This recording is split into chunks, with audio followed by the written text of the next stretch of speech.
You're, yeah, I hear me. Let me actually make sure, because I've been having some audio difficulties lately.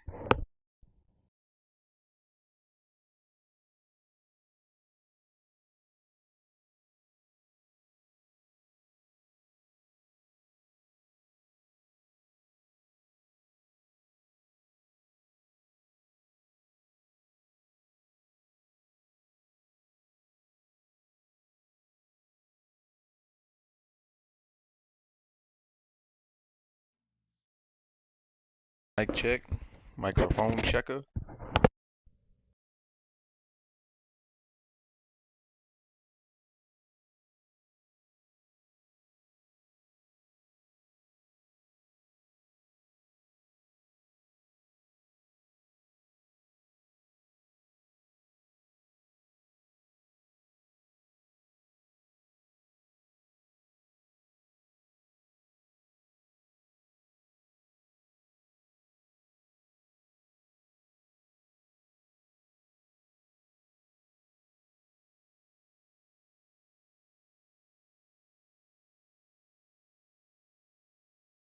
I'm making sure everything all kosher. Oh, yep, yep, yep, yep.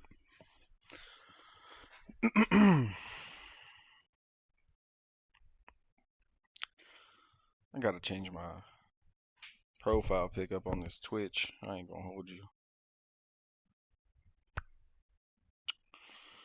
Let's share this out.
All right. Well, last time we got a dub. Got a couple dubs actually. Hey, shout out my boy Miles in the chat. We got action.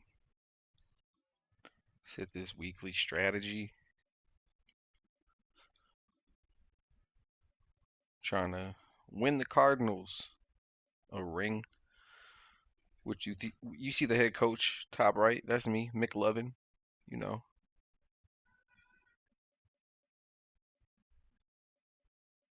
Blitzbuster is crazy. I ain't gonna hold you. Uh,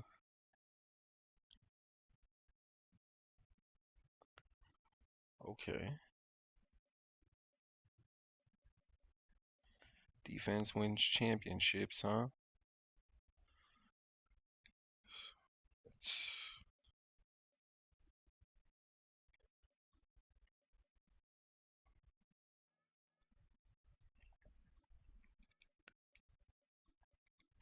Triple option. We'll run the heavy one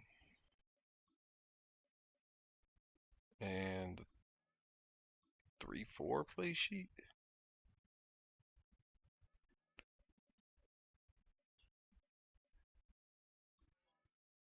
Oh, okay.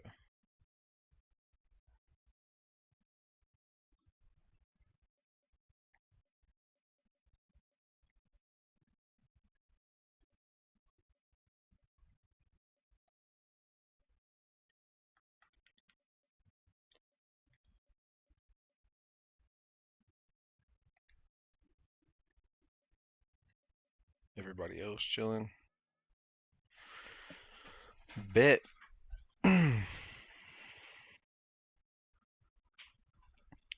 Hope everybody having a good Friday. Let's get a little bit of lighting up in here. If you're new here, go ahead and subscribe. Hit that notification bell so I get all up in the algorithm. Pause, I think. I don't know.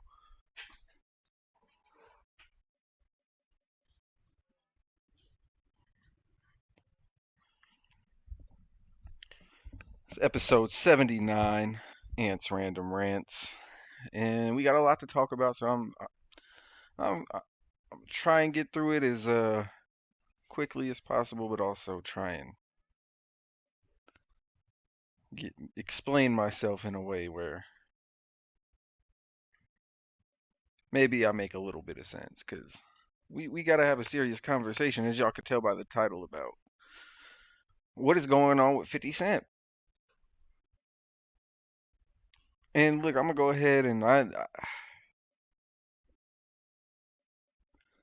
me go ahead and give bro his flowers. Bro made Get Rich or Die Trying. You feel me? It's like one of the greatest hip hop albums of all time. I can concede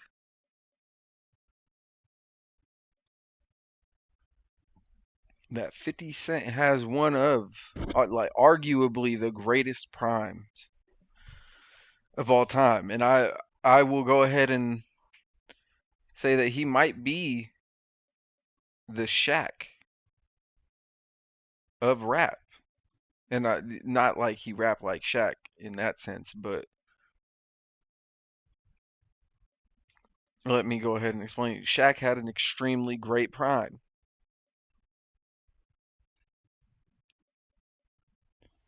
Might be one of the arguably the best peak of all time. But them later years, yeah, I don't know. Kind of rough in them later years. In Cavs, Boston, Suns years. Y'all hear that shit? What the hell?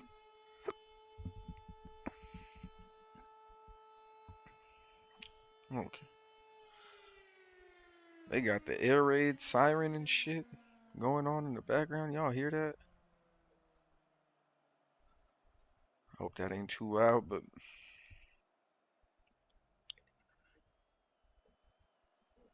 wish I could put some glasses on my guy. I ain't gonna cap. But McLevin got some contacts, you know. That NFL coaching salary gave him. He got LASIK. He got LASIK. Matter of fact. But yeah, let me go ahead and finish giving my boy 50 his flowers. Guy made Get Rich or Die Trying, and he is one of the few rappers to cross over into the mainstream. Do you know how many Caucasian kids had some G Unit gear back in the day?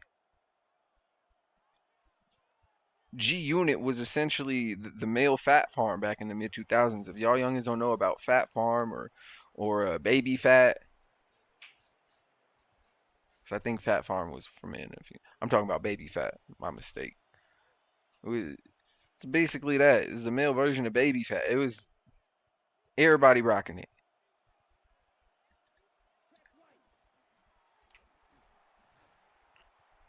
I might even kind of caveat it and say that the G Unit brand for maybe a certain time was actually bigger than like the raps, like the actual albums type shit. They might have actually been selling more G Unit gear than albums. No bad. And this is why we gotta look at nuances when we talking about like some of these verses or some of these beefs or who has better catalogs, because you just gotta. Music is a subjective thing, and I already know like 50 Cent is a lot of motherfuckers' childhood. G Unit was a phenomena, however you say it.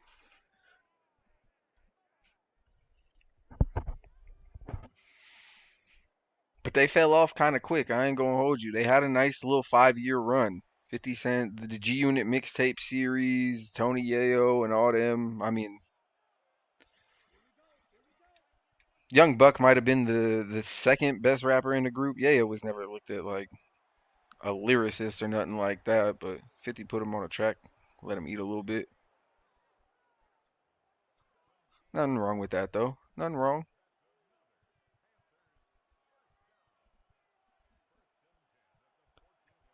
Commercially, like sales wise, I mean, 50, one of the biggest rappers of all time. Chuba Hubbard, okay, okay. Jesus.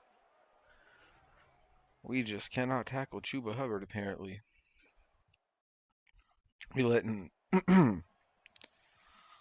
who's a quarterback? Bryce Young. We letting Bryce Young just march down the field on us. We gotta clean that up. I ain't gonna hold you. We gonna clean that up next drive. Next drive for sure. Ooh, nice jump cut.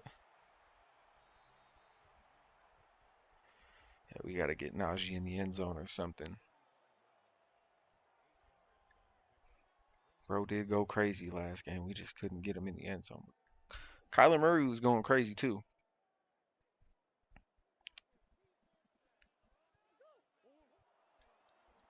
There we go.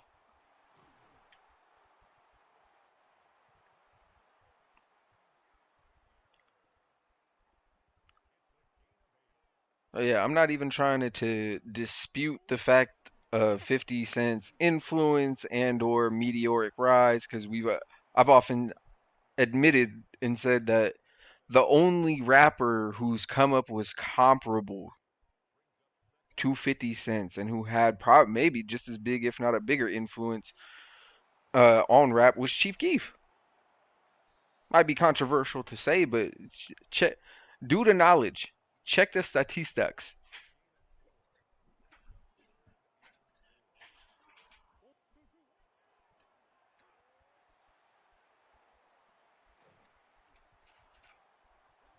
They had Fetty Wap steal Brother's whole flow and go pop with it. Shout out to Fetty, free him, I think.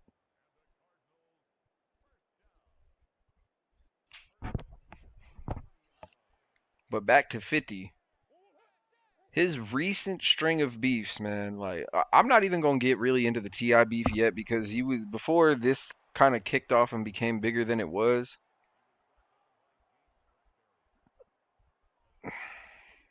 He was already beefing with Fabulous and what is it, Cameron? Over kind of the same thing, over like jumping in the booth a little bit and having like a little friendly like sparring session, but like I guess with a guy like 50, he's not really trying to like rap for free or rap in like a friendly competitive way because I guess like when it comes to certain rappers specifically like 50 Cent or shit like that, oh good, yeah, that was terrible. I'm sorry, y'all. But with a rapper like 50 Cent specifically and even certain rappers like you just can't rap beef with them. And it's not. I don't think it's right or wrong, but it's just it's what it is. Certain motherfuckers they just not trying to beef like that. They really trying to. The only thing they know is taking it there and being serious with the shit. Oh, Rashad White, let's go. What a clutch! I kind of probably should have. Oh, they scrambling. They don't know what the fuck going on. We gonna get Rashad White in there. Najee Harris getting skipped over again. It's all Gucci though. Hey, hey, hey. Hit him up, Rashad.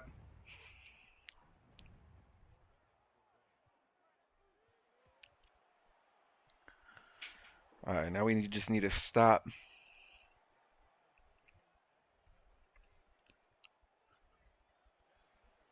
And basically, Fabulous and Cameron was making the assertions that 50 could not out rap them.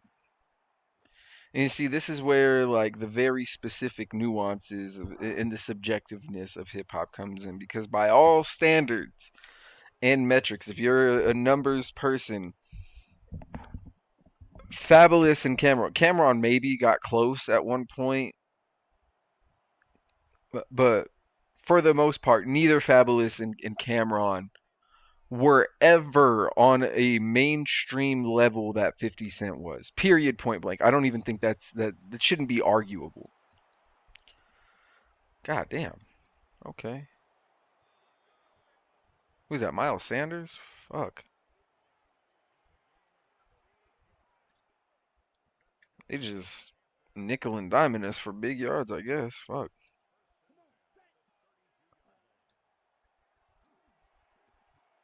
Oh my goodness.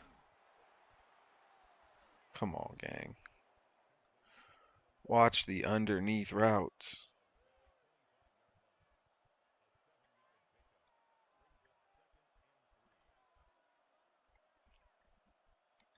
Yeah, press up. Do something.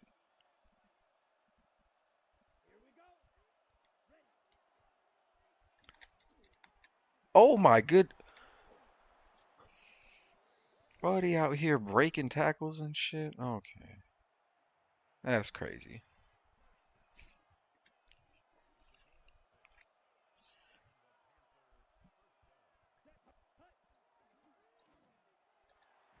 Thank you.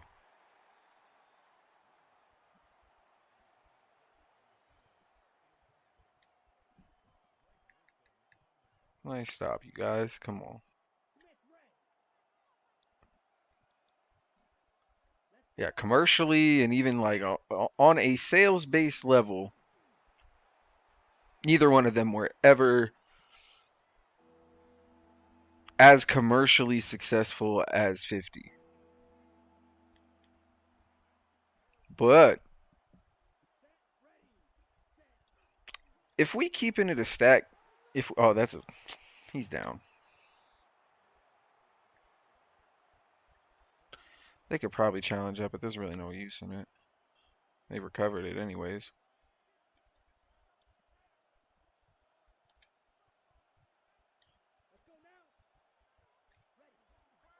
Oh no, fuck. Hey, bend but don't break. Pause. Let's go.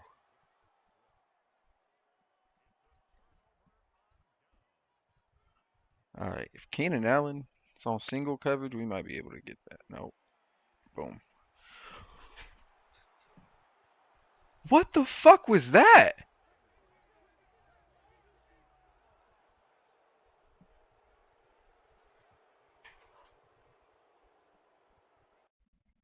Brother, bruh, Kyler, what the fuck? Bro threw the duckiest duck. Oh my god.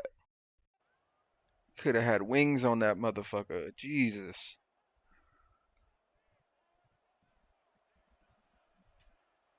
Absolutely incredible. Yeah, do some shit like that again, Kyler. You might be getting benched. I ain't gonna hold you.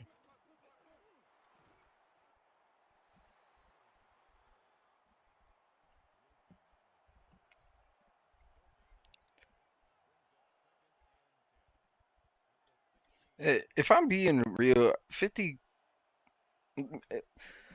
Cameron, I'm not like the biggest fan of his, but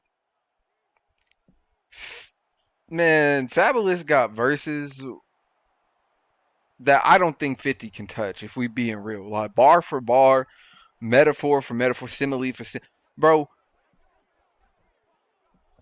It, it's just maybe in my opinion, but 50 can't out rap Fab.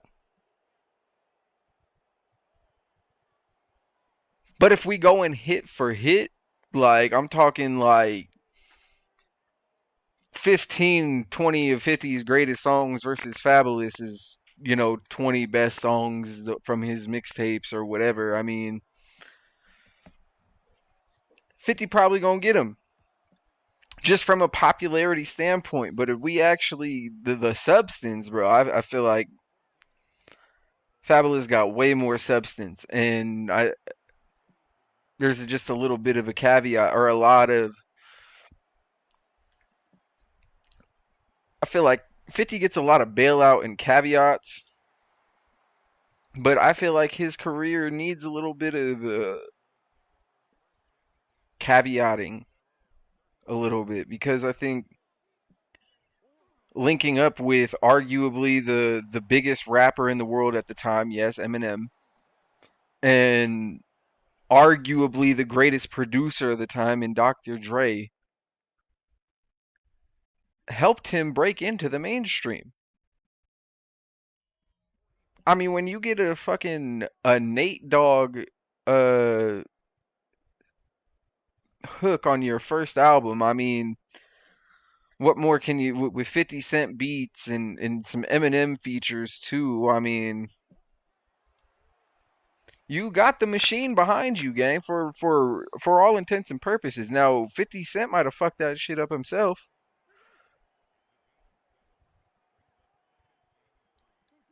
because he's no for all intents and purposes, 50 Cent is no saint. He may be hypercritical of what others may be doing or do. Oh, no way. No way. Yes, sir. Bang. Oh, damn. Marvin Harris and last possible second too. I swear I hit that circle button. I swear he was about to get sacked, but we'll take it. Kyler kind of makes up for it, but we again need another stop because Kyler out here turning the fucking ball over.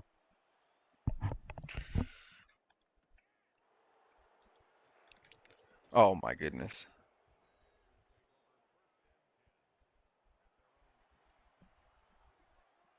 And it's not to say that Get Rich or Die Trying was not.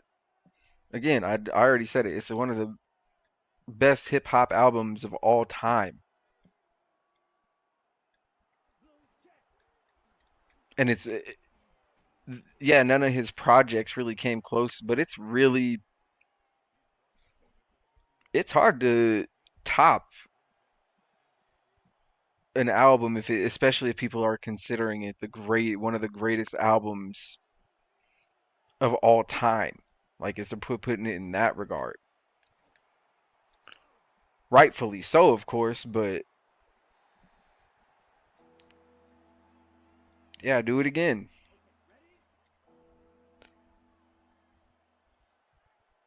And I think that one album of 50 is comparable to that Shaq Prime.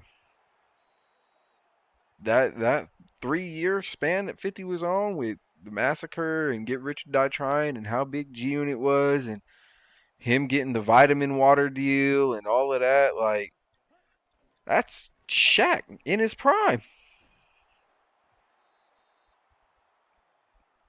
And even like his Curtis album had hits, but Kanye was just on a different level at the time. Which, again, people act like 50 Cent never lost a beef before.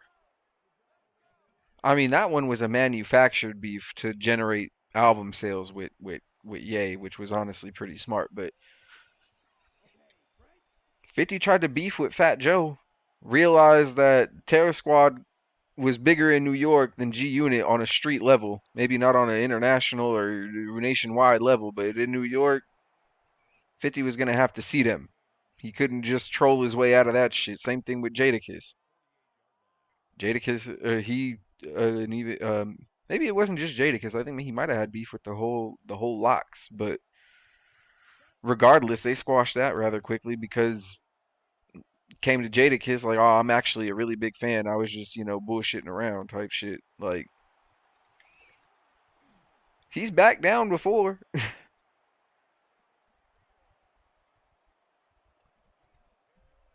But these past troll beefs that he's had with like Rick Ross and others, where he's actually maybe hopped in a booth with like Piggy Bank, one of the greatest diss records of all time that got put on an album. Yo, he is killing us with these underneath shits. I swear. Bryce Young nickel and diming us to fucking death. Holy shit.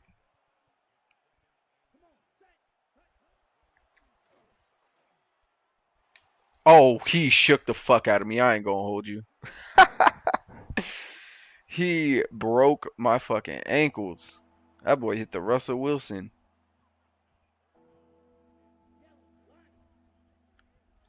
Yeah, gang. We gotta. Oh, and he gets it.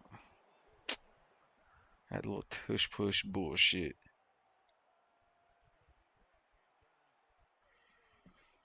Alright. We need a stop.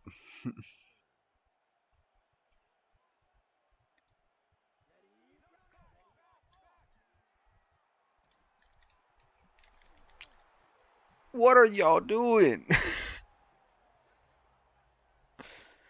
McMillan. My goodness. Just beat him off the one on one. Get a fucking block, brother. What are we doing? Alright, we're gonna need to score. That's what we're gonna need to do. Cause our defense is getting shredded.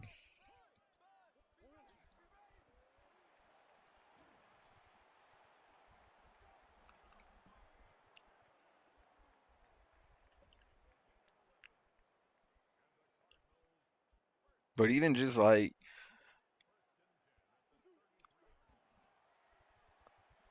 oh no, I should have probably threw it, but it's cool. It's cool. He was open, but we still got it off.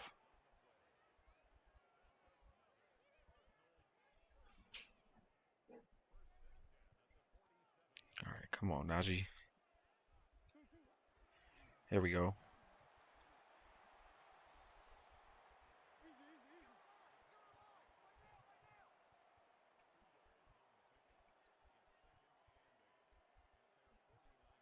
This may or may not be a good. Oh yeah. Oh yeah. Get off me. Yeah, Najee Harris. Go crazy, young feller.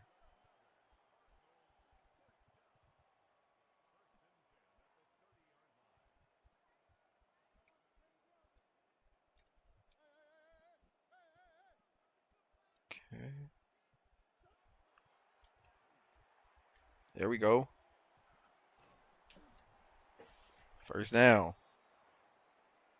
We actually got Coker off these motherfuckers. Had to make some shrewd trades to get this offense where needed to be. Look at that, Keenan.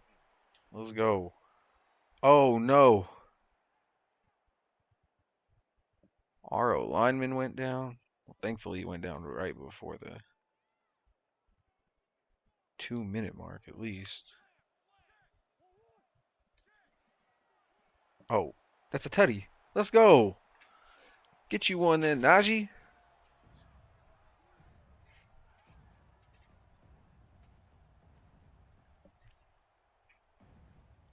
Having a shootout with the Panthers was not on my list, but it's Gucci. They got 2 minutes.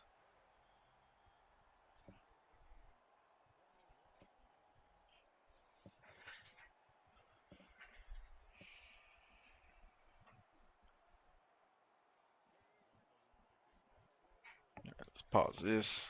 Get our minds right coming into this 2 minute warning. Maybe we could get us a little stop.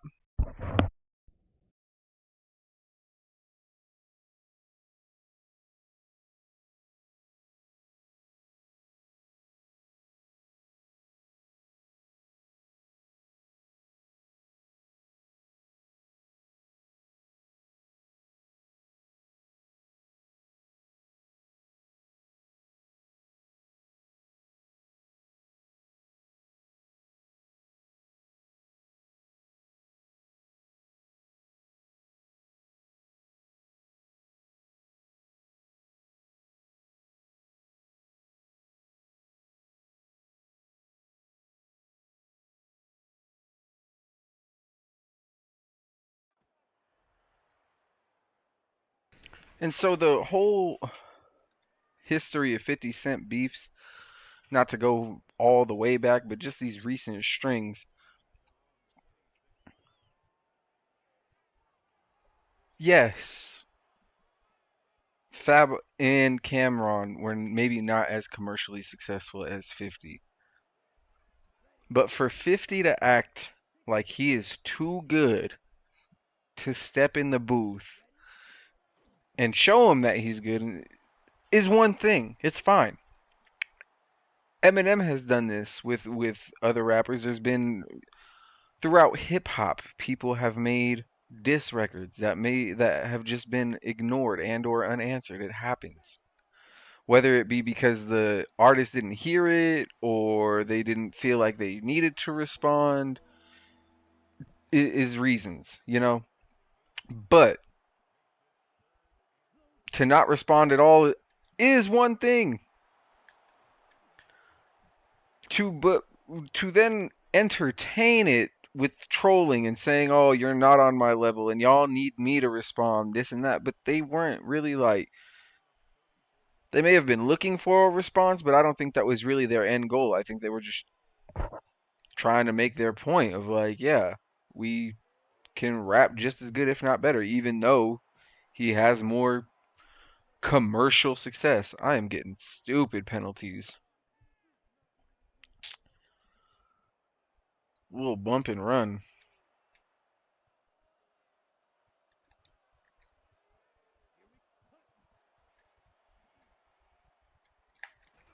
Yes, let's go.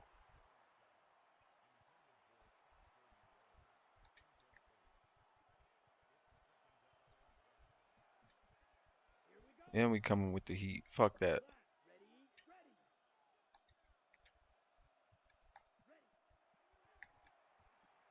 Let's go. Yeah, no, we applying pressure now.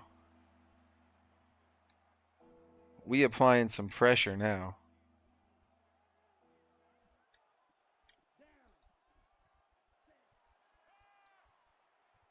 Oh my goodness. Is that Adam Thielen or who is that?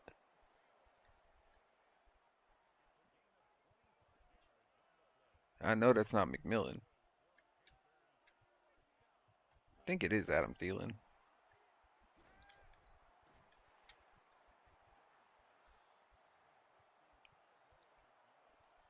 I guess we can call a timeout too. Fuck it. Yeah, we failed this 2 minute warning though. Not gonna hold y'all. Not gonna sugarcoat it. Failed on the 2 minute. That is Adam Thielen. We gotta. He been killing us.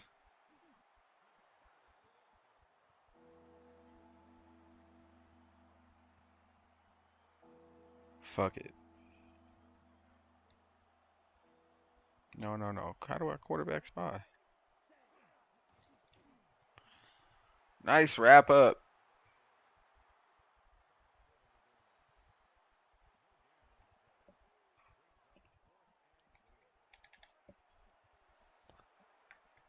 And we gonna call timeout. Fuck that.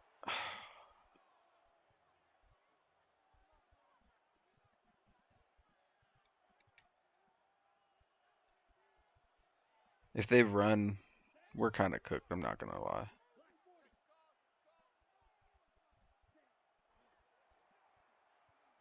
Oh my goodness. Bro, Bryce Young playing immaculate football right now. We just got to take this shit to the half, I guess.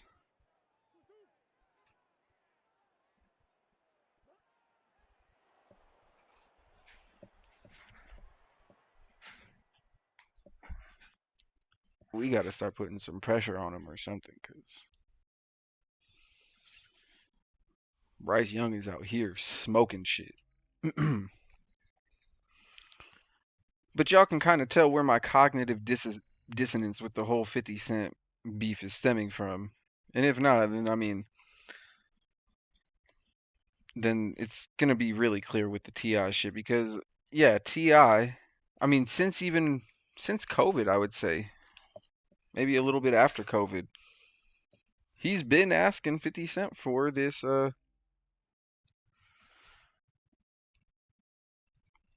verses, and I don't think T. Some may think that Ti maybe doesn't have the hits, or I don't know what it is about Ti specifically, maybe, but there has been some slanderous things about Ti's career being said, and I'm not really following some people's logic with this because they acting like Ti don't really belong in these conversations with 50 Cent, and that's fair. If that's your opinion, I gotta respect that. Like I said, music is subjective.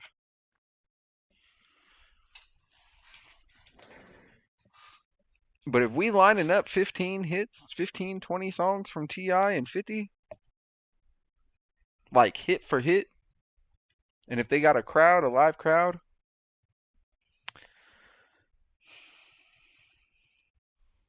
it's gonna be closer than a lot of people think, in my opinion.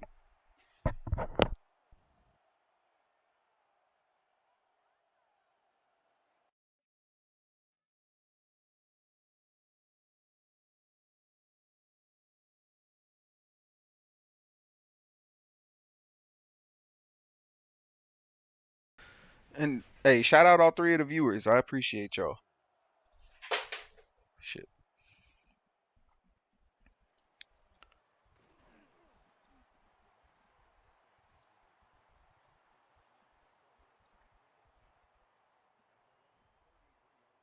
Like if we not bringing up sales, we not bringing up outside of rap ventures and shit like that. Like if we just focusing on music, bro, Ti got some hits. Ti got hits with Justin Timberlake too. It ain't just 50. You could One might argue that Ti's hits with Timberlake might be better than 50's. That AO technology fire. I mean, I fuck with it because that's my initials, but without my personal bias for the song, that uh dead and gone couldn't get that off the radio. Big things popping. That shit was number one on. See, this is a unk conversation because I'm old enough to remember 106 in Park. There may or may not have been some weeks where Ti's Big Things Poppin' was higher on the charts on the top 10 than what is it, the amusement park that was 50's big hit back then uh on that album, on that Curtis album, that and AO technology. And it's not to say that he ain't have hits on that album, it just didn't outsell Kanye's. And I think honestly Ti might have been competing with him for sales on that year too.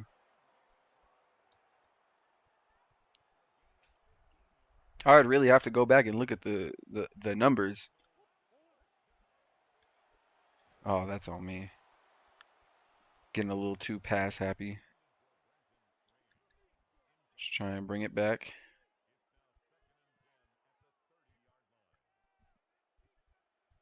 Yeah, to keep him honest. Oh no.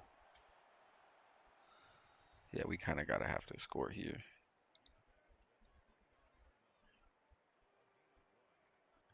Kind of gotta have to score here.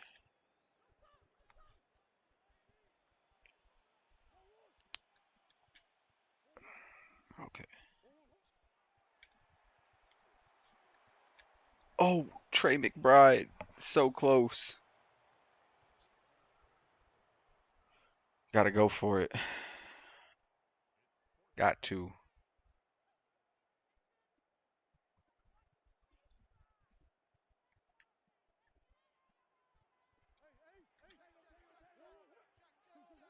Oh, Coker. Clutch. First down throw. Oh my goodness. First down throw and catch. Okay. I think we could hit Allen on this corner out if Kyler Murray don't fuck this up. Nope, I lied. I'm blaming Kyler on that one. I ain't gonna hold you.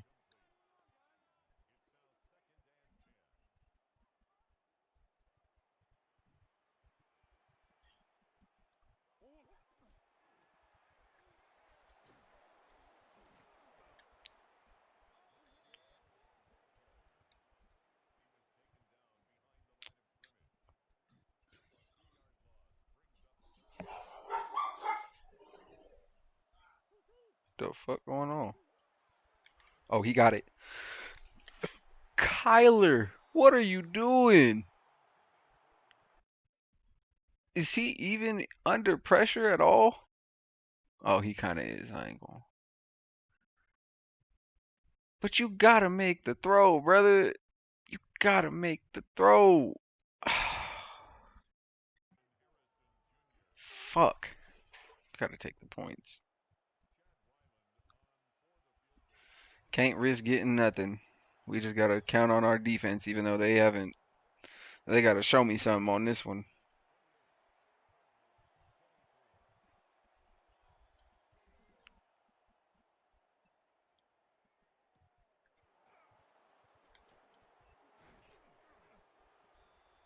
Yeah, and the reason why I'm not putting Cam in really this discussion because I was never really the biggest Dipset guy. Sorry, I was never really even a G Unit like stan per se. Like I can acknowledge now 50s and G Units like impact on the culture, but I was never like super into like 50 and G Unit. I was never rocking G Unit gear. Swear.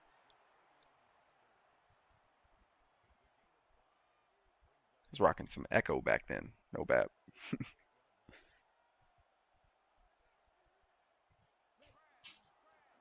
Echo and South Pole, but it's besides the point. Welcome to Ant's Random Rants.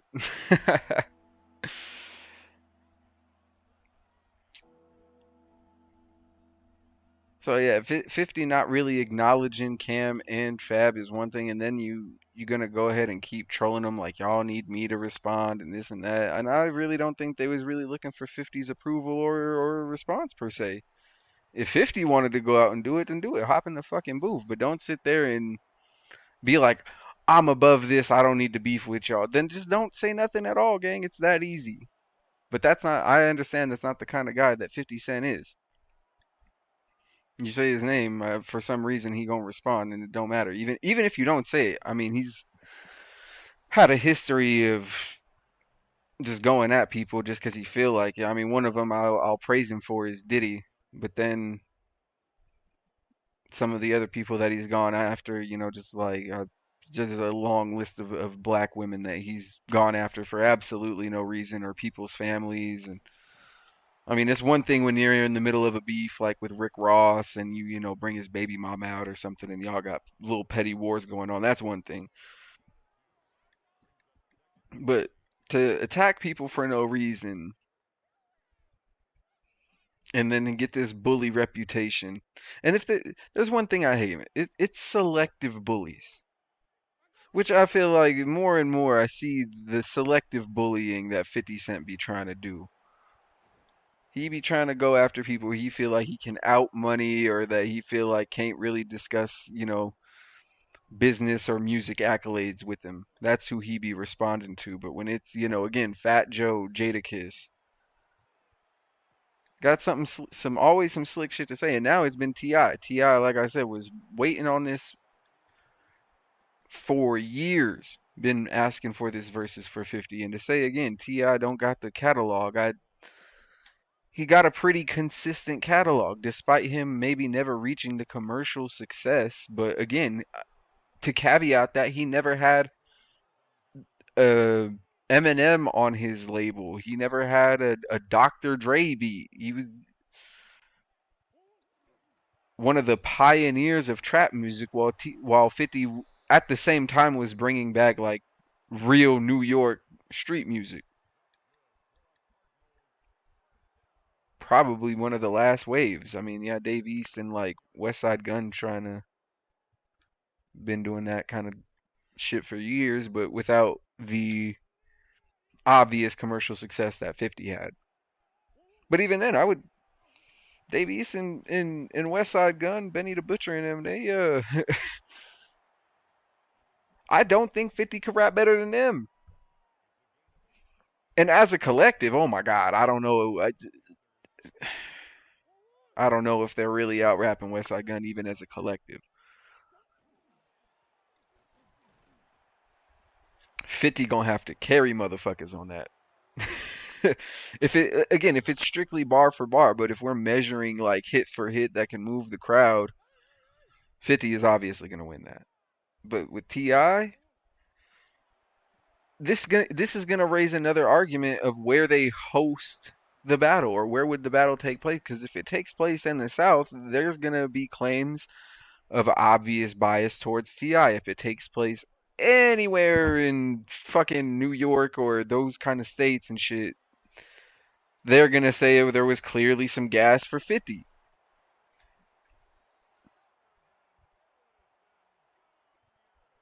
Because there's been 4 years. I mean, this is stemming back from 2000s, even early 90s. There's been a clear disregard in some circles for Southern hip hop, like, or it's not valued the same when arguably Southern rappers had it a little tougher. Not even arguably.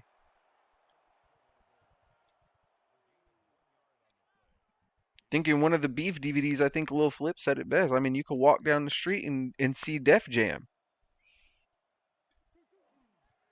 You know, Joey Badass was handing his fucking mixtapes out to Jay-Z and shit getting turned down. He had access like that, like before his shit dropped. Ti wasn't getting no fucking Jay-Z look. And I watched a video today. I'll have to look at my fucking YouTube history. Some channel made a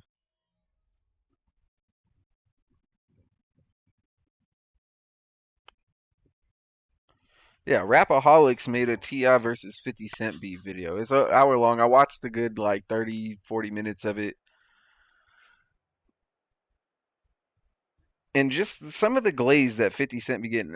And it's not to, again, I will give 50 his flowers, but just y'all be overrating some of his accolades and what he did.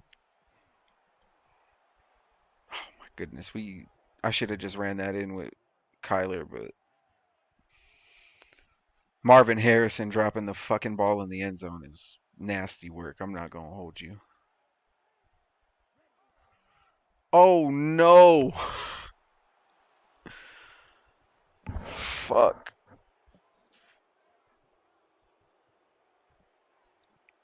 Yeah, we might have to make some key adjustments on defense because if they score here, I think it might be over. Get the sack. Oh my goodness. Ain't no way he faked the whole defense out like that. Oh my lord.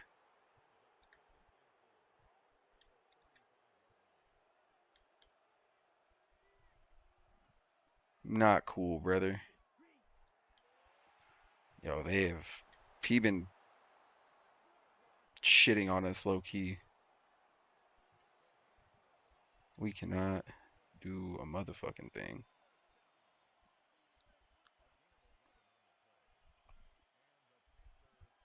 I'm trying to get away with a nickel blitz right here, just to try and change shit up. And they had that shit keyed up.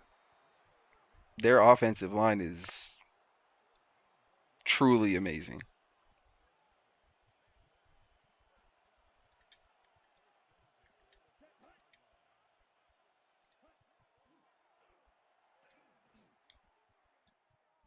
Yo, look how much time bro has. What in the fuck? What the hell? Bro stood in the pocket. Yo, can that is tragic. Bruh. Under no pressure at all. Yeah, Kyler Murray barely gets walked up on and he's throwing ducks. Yeah, no, thank you. We gotta make life a little bit tougher for bro. Jesus.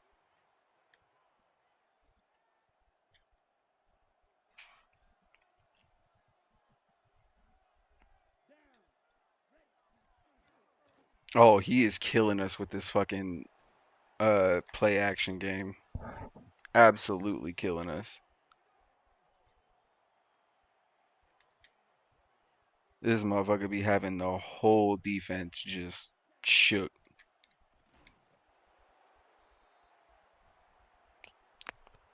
Yeah, no, Bryce Young, he ate our lunch. We gotta get a massive stop. Here we go, Calais. If we can force, if we can force the field goal, I wouldn't hate that, but he finds Adam Thielen wide open in the end zone. So, yep, we're gonna have to make one of the clutchest comebacks. We're gonna have to score real quick.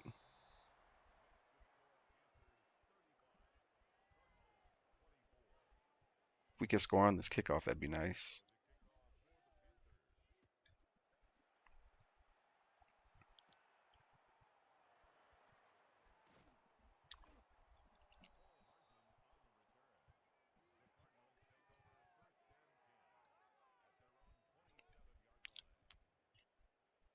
Man, I am getting cooked. No,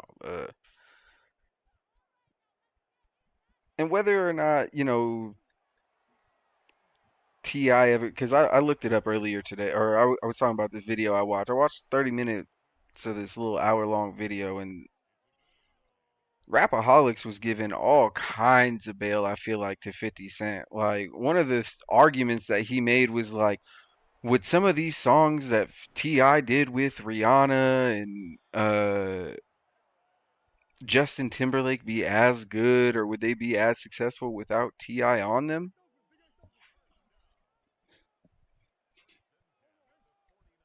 Bruh, like,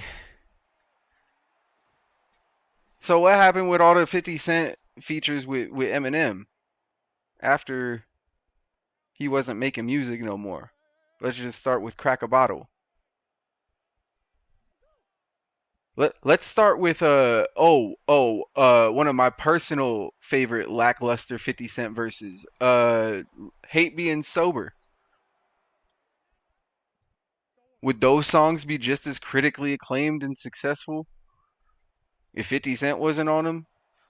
I mean, I'm gonna keep it a beam with you. 50 Cent be rapping like Sylvester Stallone talk or like Channing Tatum.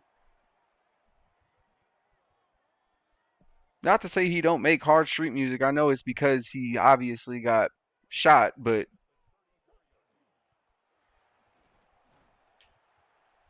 motherfuckers, Fabulous actually enunciates.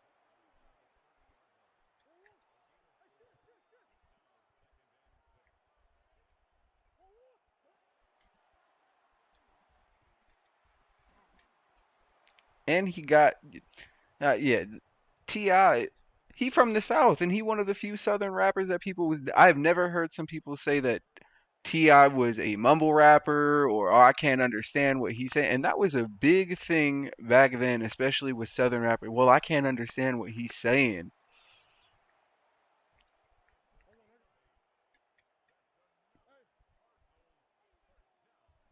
Brings up again the argument that Southern rap was even today kind of still looked down upon to certain New York um, markets.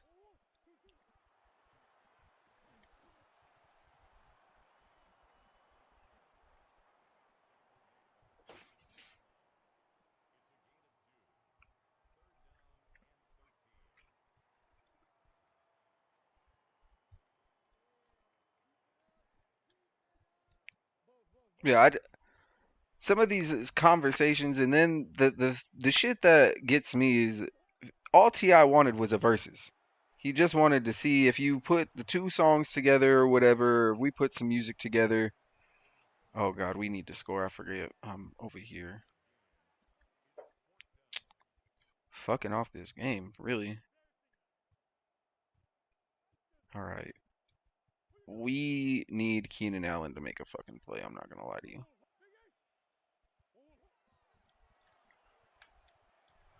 Keenan Allen. I told you we needed a play, brother, and you delivered. Absolutely delivered for the kid.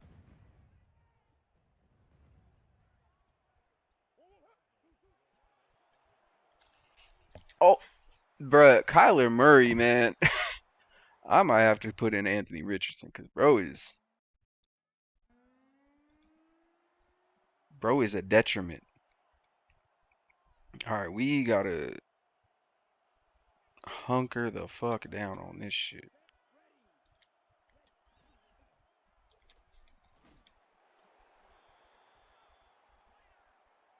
We have to call timeout. It's not even a question.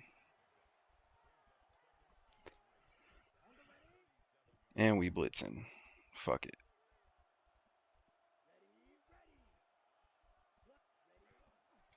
Oh my goodness. There's yeah, they got us.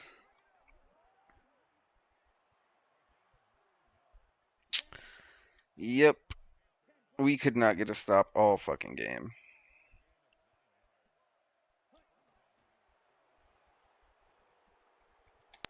They're not gonna let me call timeout. I'm literally pressing the timeout button. They're like, nah, fam. They're just what kind of Madden logic is that? I mean, I guess. Took a hard L. We got to call better defense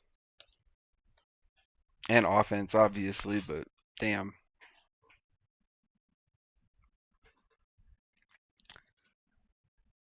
Tragic work. Tragic work.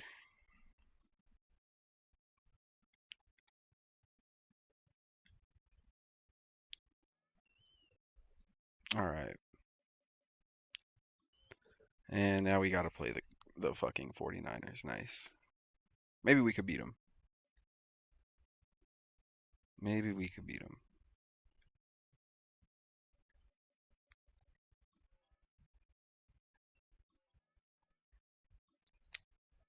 All right. Well,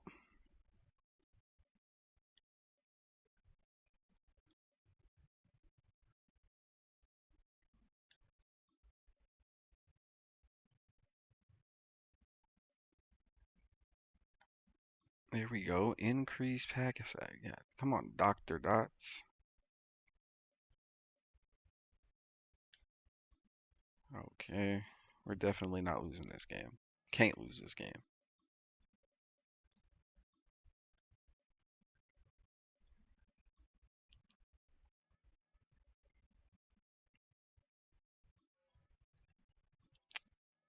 Boom.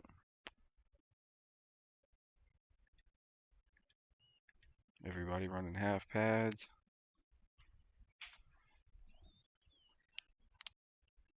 But I just feel like 50 Cent be getting all kinds of passes just because T.I., all like I said, all he wanted was a verses, and then 50 just starts talking about his wife and his family, and I don't exactly know what 50 Cent like expected to happen with that, or like you talking about a man's family. Granted, I know 50 Cent, with all due respect, doesn't really have one. Like, you don't have no wife, you don't have no kids, so to him, it's just it's something that I could mock or fuck around with and not really feel anything because nobody's gonna come after my family. How I ain't got one.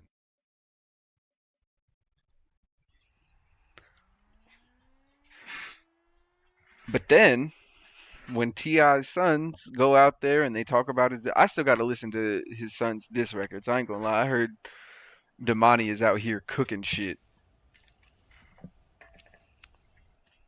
Which can you blame him though? I don't think it's. I don't necessarily think it's a bad thing.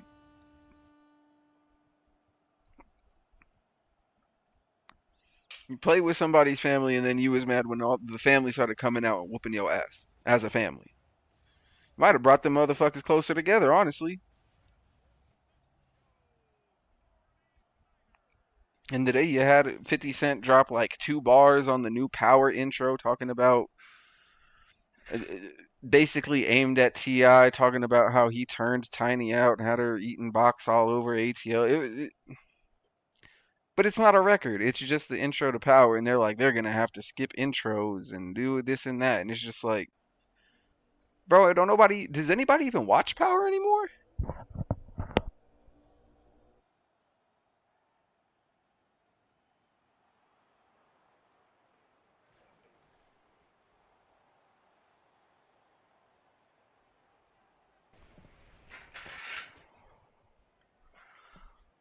I heard they fell off after Ghost died,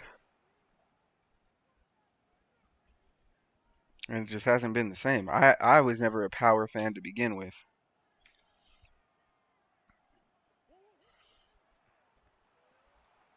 There we go. That's who we should have had the whole game running it up. Najee. Najee and Rashad, we kind of got away from our game plan, but we have to get stops on defense. Have to get some stops on defense.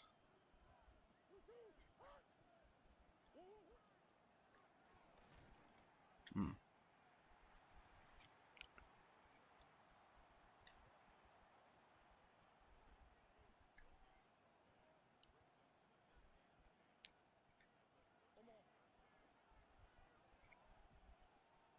But 50, I seen some of the 50's fans, of course, are saying like, "Oh, they mocked his dead mom. Like that's crazy. That's out of bounds, and this and that." It's like, bro, this man has been mocking people's wives, mamas, aunties, baby mamas for years. 4 years, and y'all been cheering and applauding this. He's rap's big super bully, but then when somebody does it to him and mentions his mama and his family, they ain't even talked about him beating women and all his other allegations that he got and him being broke and all that shit.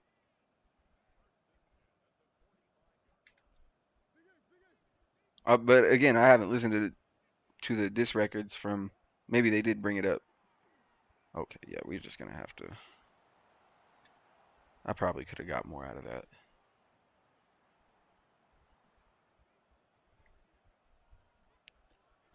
They playing that heavy zone though, tough. Let's go. Oh, get off me. Najee Harris out here trucking folks. Okay.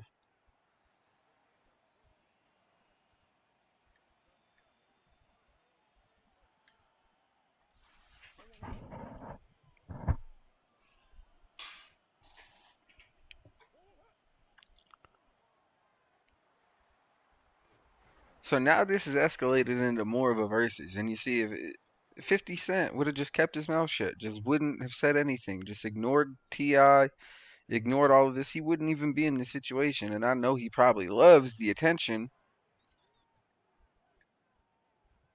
And he probably could care less, but it's just he ain't gave us a hit in 20 years. Curtis dropped in 2007. It's been damn near a decade since we had like a critically acclaimed 50 Cent project. Meanwhile, T.I. has a viral record, not even dissing 50. Has a hit right now. So like when we talking just strictly purely music, like Ti is obviously still relevant. To question his relevance in strictly just the music game, it's clear. 50 I think just dropped like either a song or a feature the other like last week or some shit. And that shit was hot ass. Shit was hot ass. If it ain't beefing or none of that shit, no one wants to hear that shit from 50. If it ain't Tony Yayo telling a story about going to France and eating Belgian waffles and shit, nobody wants to hear it.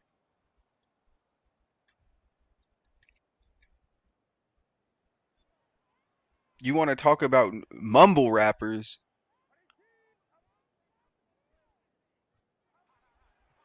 I seen one of 50 Cent, or yeah, one of 50 Cent stands. Buddy got a profile picture on Twitter of 50 Cent. His profile picture is 50 Cent talking about, is Ti bigger than Young Thug? Is he bigger than Gunna? Is he?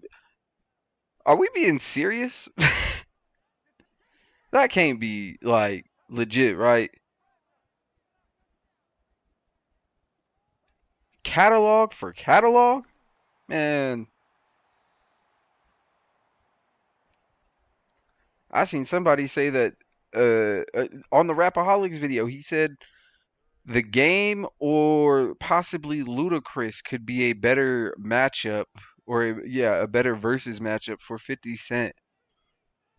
What are we measuring now? Like, what is the measurements that we're going off of? You want the game to get up on stage and fucking talk about red rose, white ceiling and shit like that? No. Ludacris's last album, I think that was like I listened to, or that he, you know, had commercial value and or substance, was Release Therapy. If I'm not mistaken, I think, let me look up the date that dropped.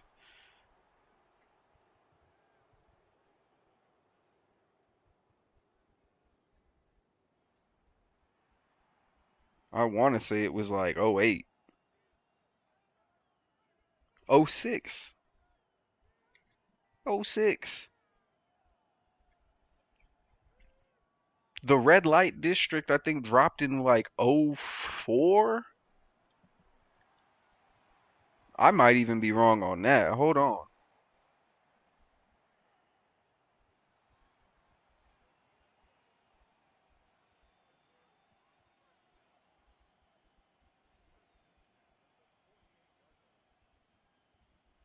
2004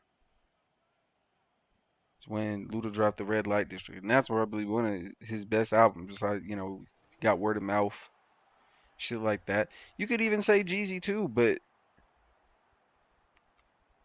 there was a point in time where there was genuine arguments of who really was the better rapper in Atlanta, Ti or Jeezy. Those conversations were happening. They were right here. Somebody said, is Ti bigger than Gucci Mane? What the fuck are we like? Gucci Mane had one hell of a mixtape run.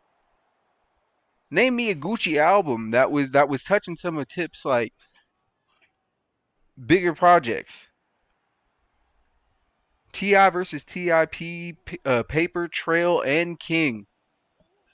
What projects, full projects, does Gucci Mane have that are touching those, or that are as critically acclaimed as those? If we, you know, substance and numbers. Not to like, it's not to downplay Gucci's influence at all. He put a lot of motherfuckers from that area on. That's no slight to Gucci, none of that. Putting Waka Flocka, Young Thug, Pee Wee Longway, all them. The original 1017, and even I mean, even though the new 1017 is cursed, I mean to land Pooh Shiesty and bring him up, and he's become one of the biggest rappers in and out of jail. Not trying to downplay Gucci at all, but saying Ti was not bigger than Gucci is just crazy to me. And yeah, Gucci was beefing with Jeezy, but I don't ever remember there being conversations of Gucci Mane being like up there.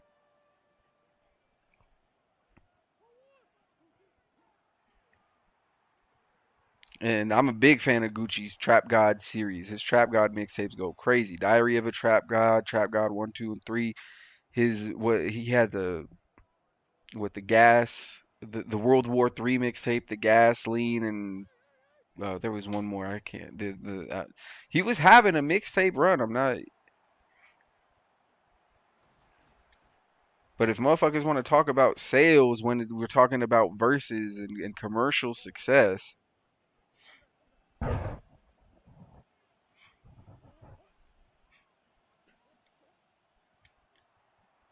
oh shit. Okay.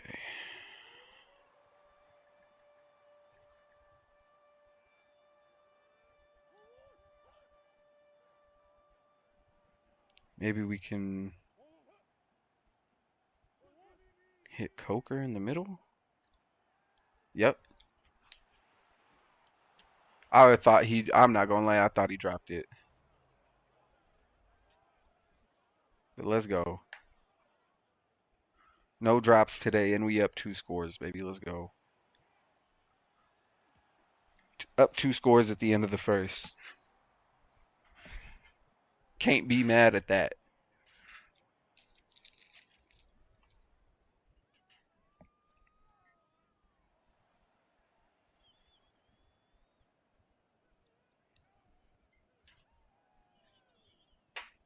And it's like I made the comparison to 50 Cent to Shaq earlier. Yes, his early work, you can't touch it, brother.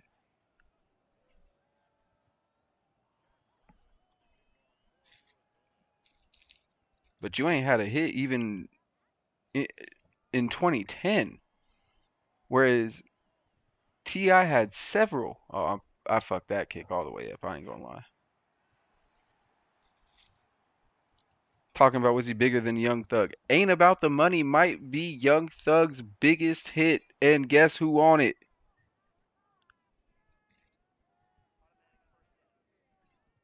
Come on, what are we? What?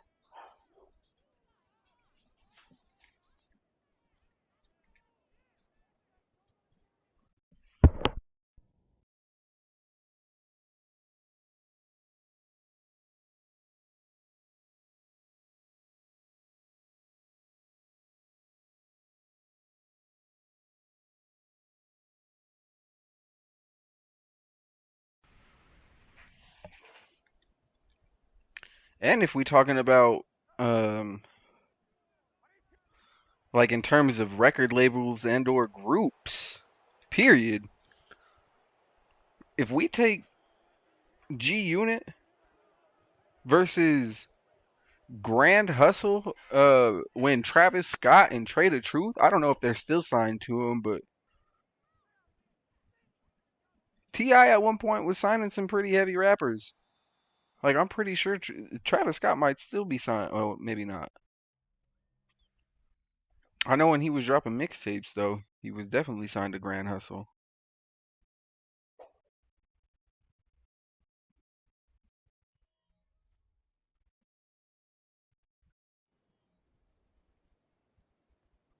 Yeah, I mean now he got his own like Cactus Jack label and all that, which is cool. But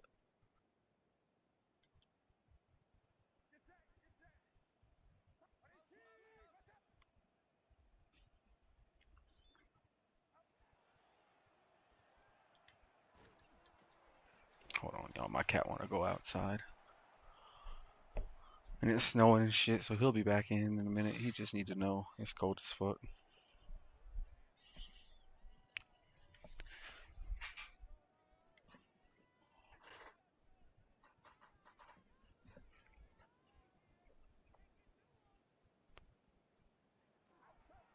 Oh, let's go. Okay, making them our defense. I don't know what happened to it, but we picked that shit up this week.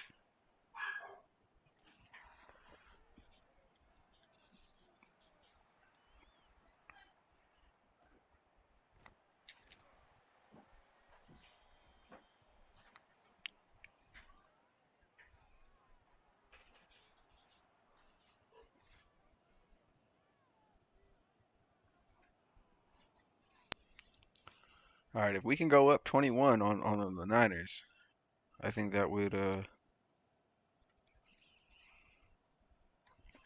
pretty good comeback from last week.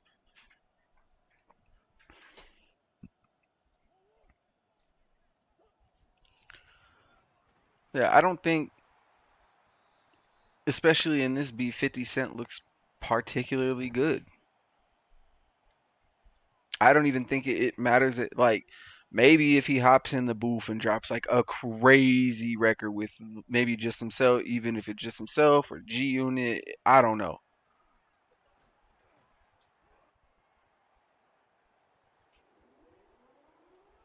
But the trolling and shit, it's obviously it's coming back to bite him in the ass because what you 50. I'm a if y'all don't know the history of 50 Cent, um, 50 has a history of fucking with people's families. Not just 50, but the people in 50's crew. For example, I think there was a situation where, and I should have punted the ball probably, but there was a situation where one of Jimmy Henchman's sons got slapped and somebody ended up dying from G Unit from it. I can't remember the exact who exactly died or the exact details of that, but that happened.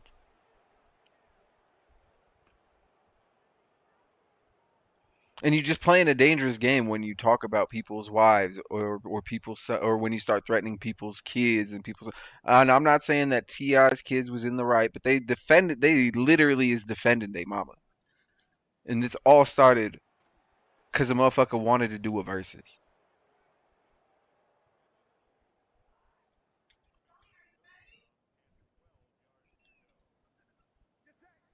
Every action, I've often said, has a reaction you can't control. An equal or greater reaction is what science says. Can't always control. Cannot always control the reaction. And personally, I think I don't think that Ti. I mean, Ti is just defending his family, like I said, but I don't think it makes either one of them look particularly good. I mean, I we as music fans just want to hear good music. We don't want to see these motherfuckers in their 30s or 40s, 50s arguing about shit like this. Like this is so like high school shit. Like you got the whole well, no TI's a rat. Well, no, actually, 50 Cent was actually the documented rat. And well, what about the Crime Stopper? You're like we're just getting into like petty little jabs and insults and bringing up motherfuckers' history. And it's like I said, ain't nobody a saint, nobody perfect. Everybody makes mistakes. Everybody said done some wild shit. Uh, Not everybody is who they say they is, especially in the entertainment industry.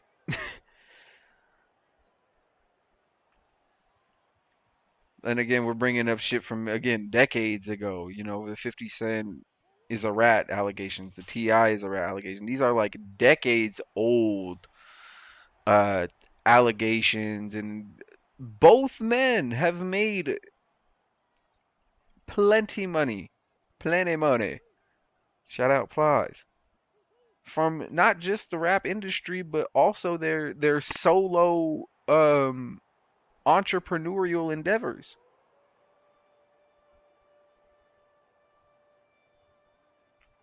This went to a place it really didn't even need to go because I mean, for everybody applauding 50 Cent being petty and throughout the years and him being raps bully and shit like that, like Sometimes the shit backfires like that, and nobody really comes out the winner. All this shit is kind of clown to me.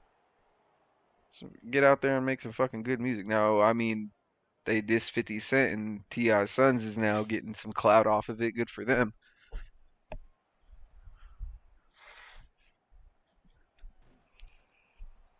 That's not something that necessarily 50 Cent can do. If anything, his son would probably hop on a feature on a Ti feature before he hop on a song trying to be cool with his pops type beat. Oh yeah, no, we not.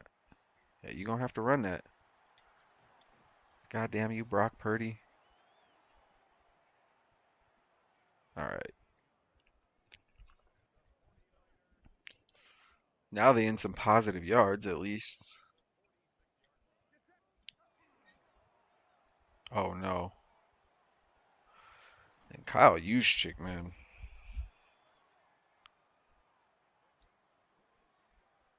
killing us with them underneath routes.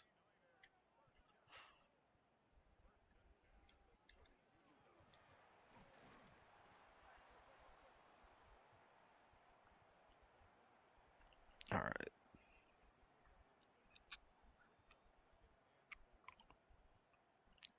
what is it? 2nd and 4.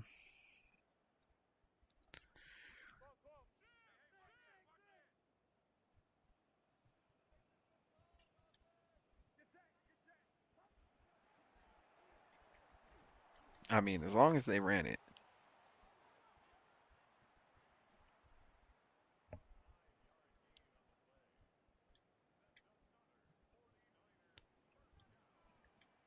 I'm not really sweating that shit.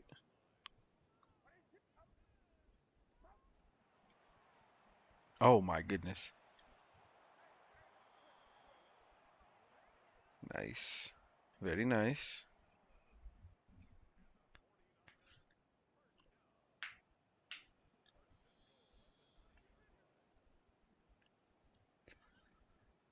But like I said, I think that people need to. 50 Cent gets shot a lot of bail for not really doing much. He dropped one classic album, the rest really didn't stack up to it. He had a really like good G Unit mixtape run. And this is a now this whole thing has came into brought up another question of whether or not somehow Eminem always gets dragged into shit like this. But now the question is whether or not Lil Wayne during the Carter 2 era uh, was bigger than Eminem, or just as big, or just as influential.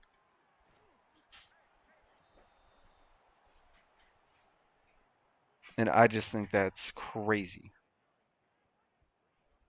Not that Wayne wasn't cooking, but Carter 2? Is that '05?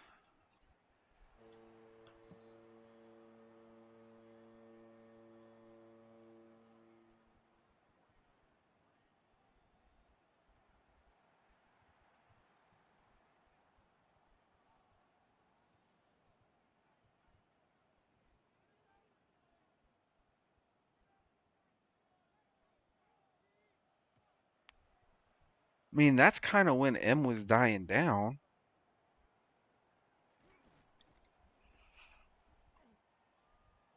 But I don't think that was like I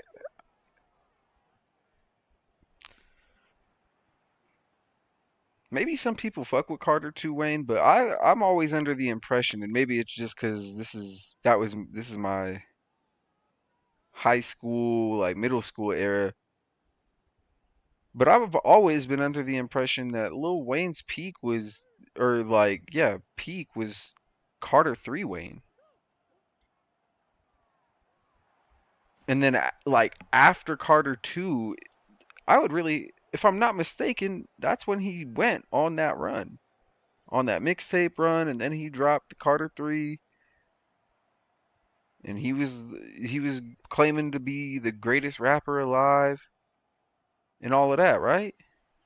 Am I tripping?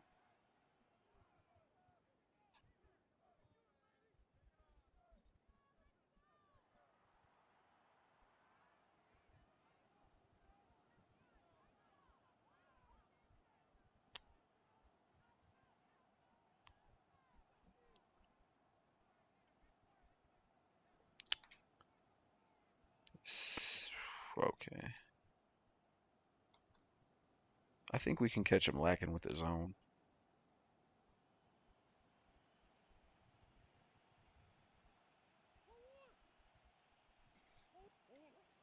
Oh, if he could just break one tackle, sir. Okay. We're gonna try and get a big chunk play here. Fuck it. They're running that smooth zone. I had Keenan Allen just a hair too late. We got 6 seconds. You think we can hit Coker with like a second or two left on the clock? Mm.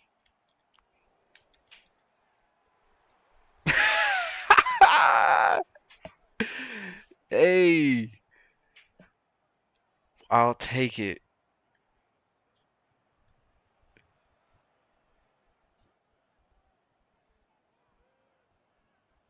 Oh, Jesus. A little too antsy on the kick, y'all. A little too antsy.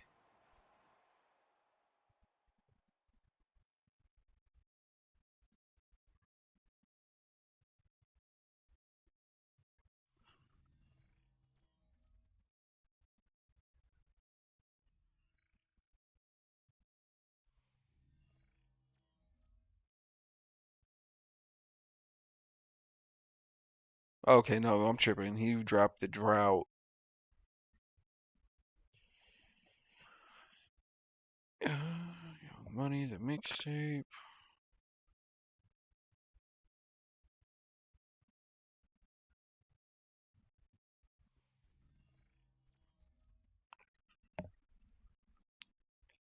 Yeah, you got probably the dedication, but really, like, the drought series was fire. The Young Money mixtape in '05.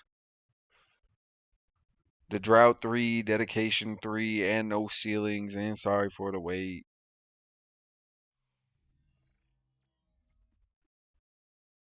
I mean, dedication 4 kind of but yeah, his run.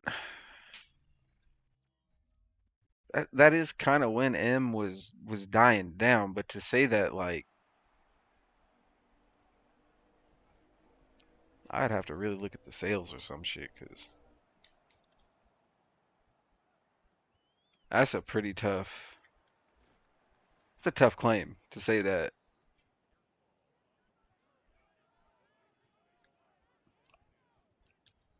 Carter 2 Wayne was bigger than Eminem. They might have been like maybe same level, or Wayne was getting to M's level, but oh my goodness, Christian McCaffrey. Way to start the half, brother. Way to start the fucking half. Okay.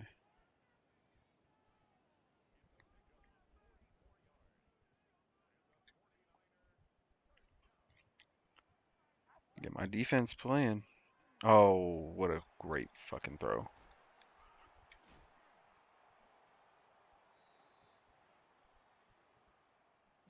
All right,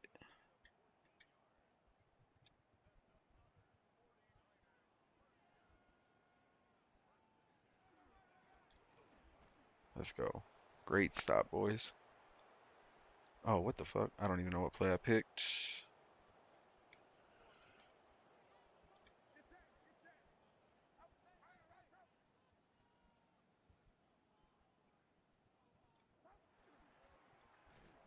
Oh yeah, no, they can't run on us for shit.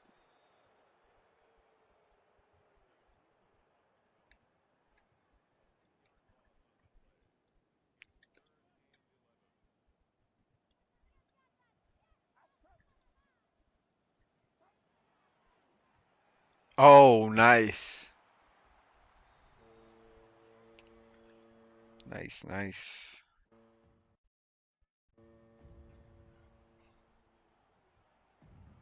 They trying to make some moves?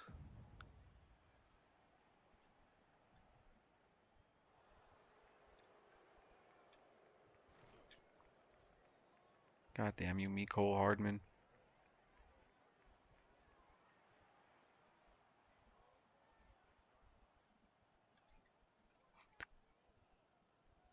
Alright, let's take some time off this clock. Put some points on the board. Go just slow and steady. Little 4 yards per carry, never hurt nobody.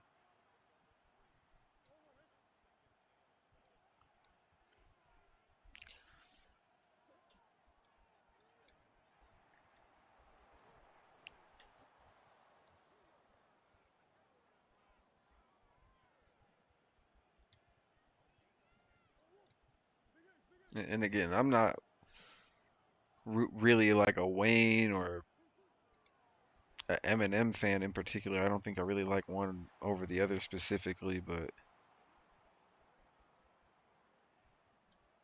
I think that would be a pretty tough versus.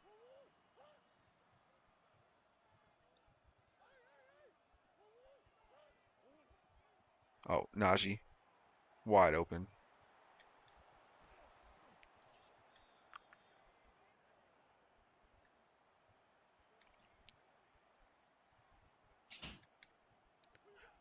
We can maybe hit Harrison. Maybe.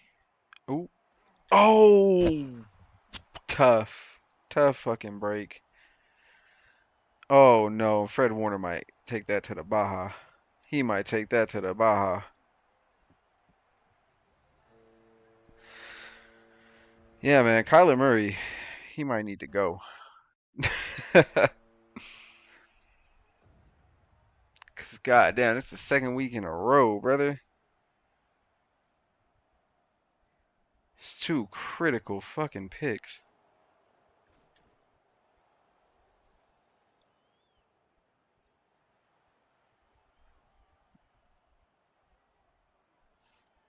All right, we can do this. Damn, this motherfucker. Fred Warner is turning up right now. He everywhere.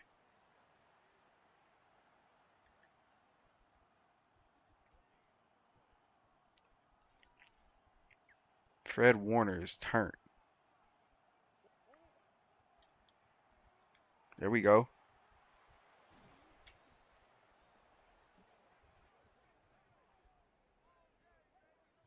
Thrown for two tutties, but goddamn.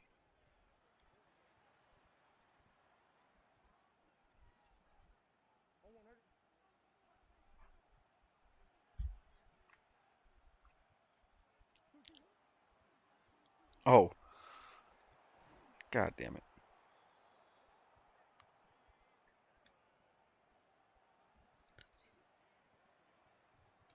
All right, maybe we could hit him with this fake jet zone run.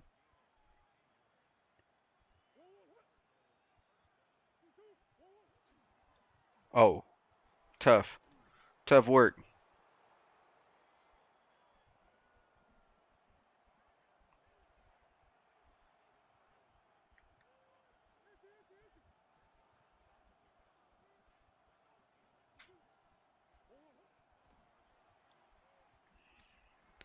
There we go, Trey.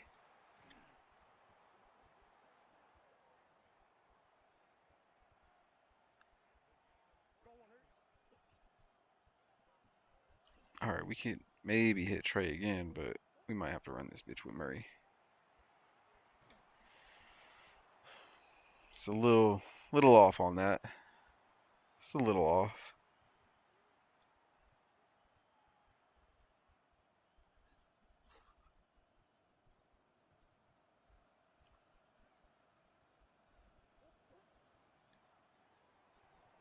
Oh, it's over.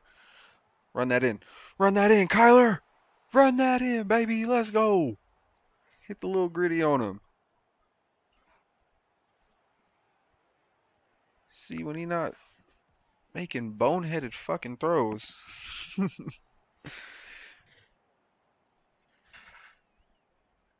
Oh yeah, let's is Jason Tatum return tonight? That's what I heard. Hey, let's go.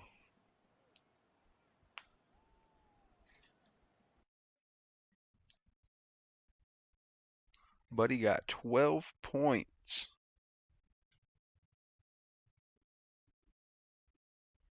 Oh yeah. My slip looking kinda nice right now. But we'll see. We'll see, y'all.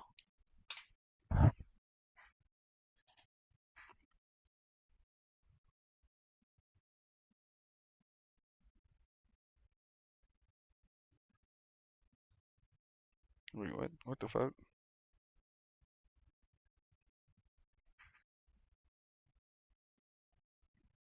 What's happening in the Hornets game?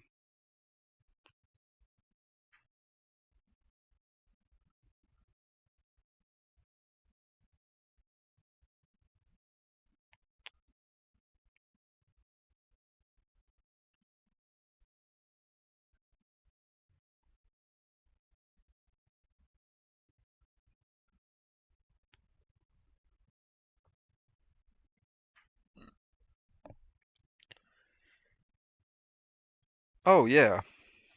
Shout out Con Knipple too. Hey, my bet slip looking kinda nice right now.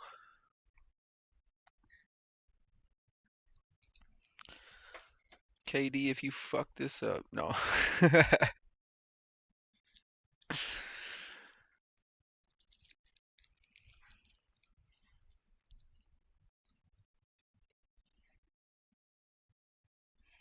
Klay Thompson out here hitting 4 threes. I like that. Yeah, that's kind of the rap beef today is kind of eh. If this is what we beefing about, this has gotten out of hand pretty quickly, and I hope it just blows over soon. But I doubt it. I doubt it, cause Ti and 50 Cent can't seem to stop the petty train. Speaking of petty trains, weird segue, but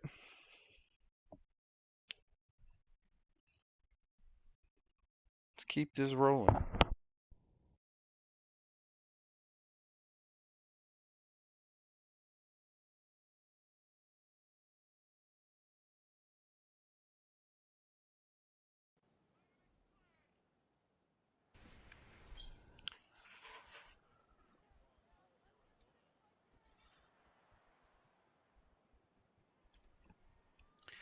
I don't know if y'all have seen the news or anything lately, but Christina M just got fired.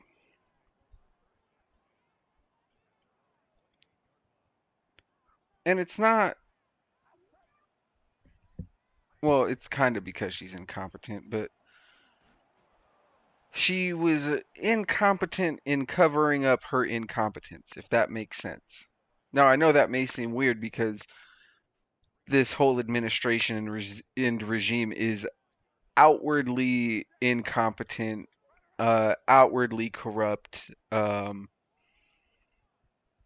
seemingly have no qualms.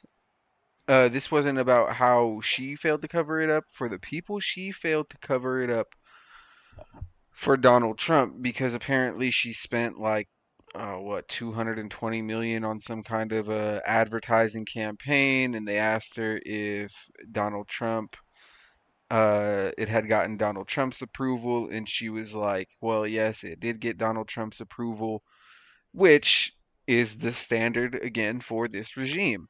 Donald Trump, everything, he's behind everything 100%, pretty much.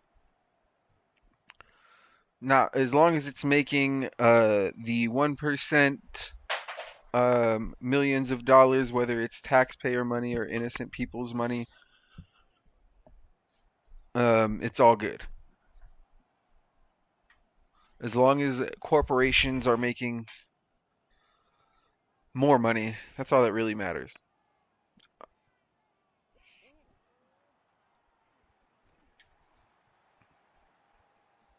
In a capitalistic society, you really can't ask for anything more, I guess.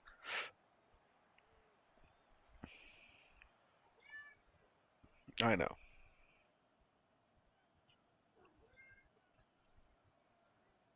Y'all hear this cat? He real mad at this snow. Oh, that was not good, but we absolutely need a first down here. Don't even think it's a question.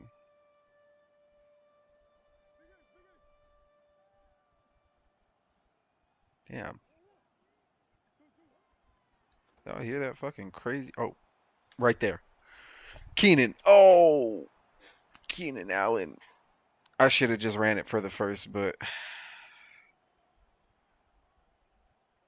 I wanted all the glory. We cannot give him another short field, though.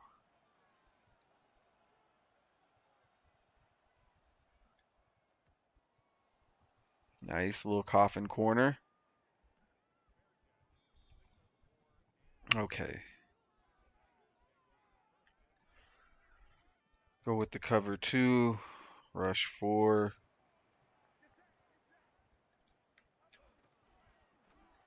Nice. Nice run.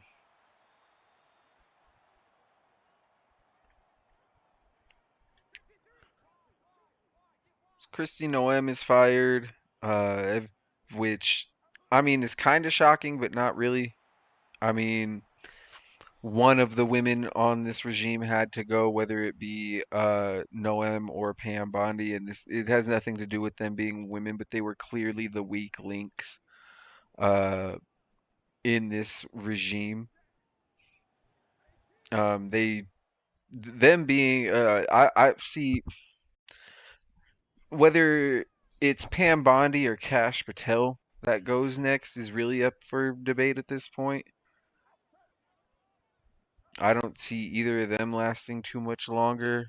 Uh, they seem to be happy with whatever Pete Hegseth is doing, which is I'm surprised that he honestly wasn't the one getting faded with the U.S. hockey team. But hey, these are the world leaders that we have right now. These are the leaders of the quote unquote free world. Turning up with the U.S. hockey team while we are going to war. And I mean, they're calling it a defensive war, a preemptive defensive war. I mean, I guess the best defense is a good offense in this case because it's been blatantly reported from Washington. I believe it was even from the Department of Defense that Iran wouldn't have been an imminent threat to us for another decade. That's just for them to even attempt to get some shit over here. Not even saying that it would 100%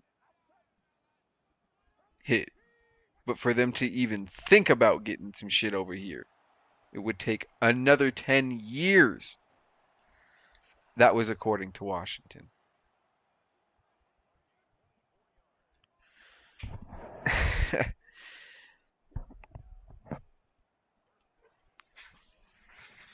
might need to turn these up a little bit. Just in case y'all can't hear me.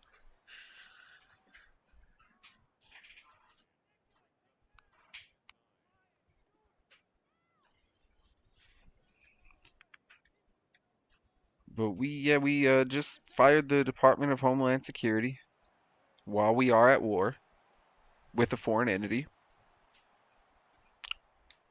Seems legit, seems legit. Nothing could go wrong there, pretty sure. And it just seems like just from my perspective, and as somebody who loves history,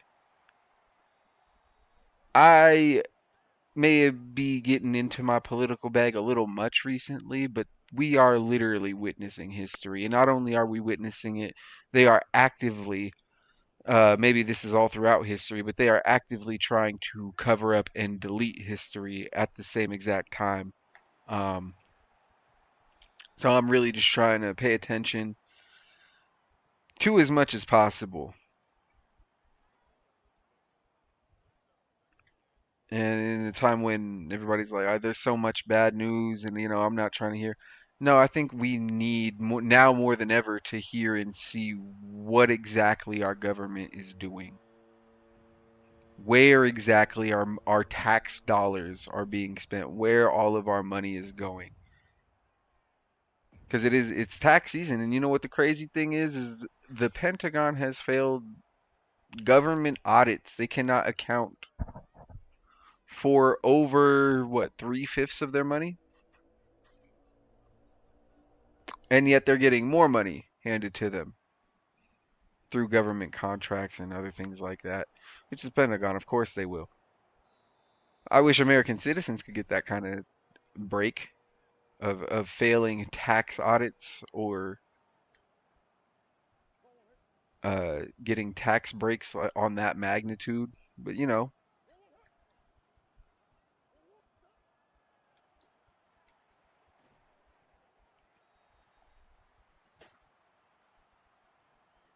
and it's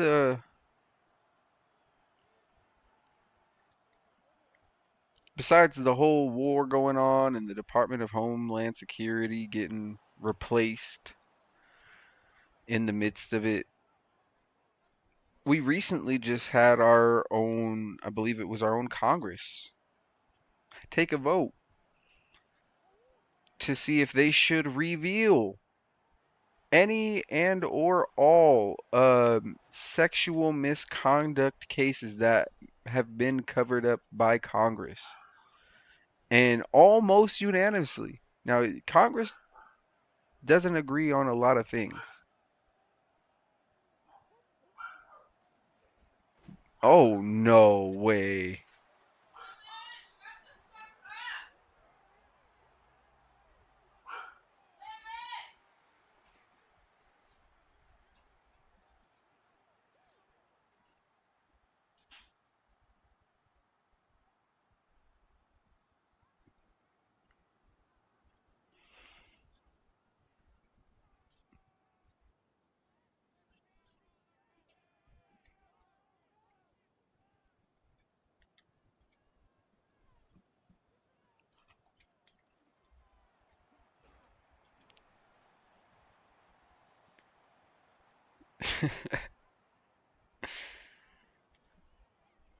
710, dogs got to get a little crazy, get the zoomies a little bit, get a little crazy.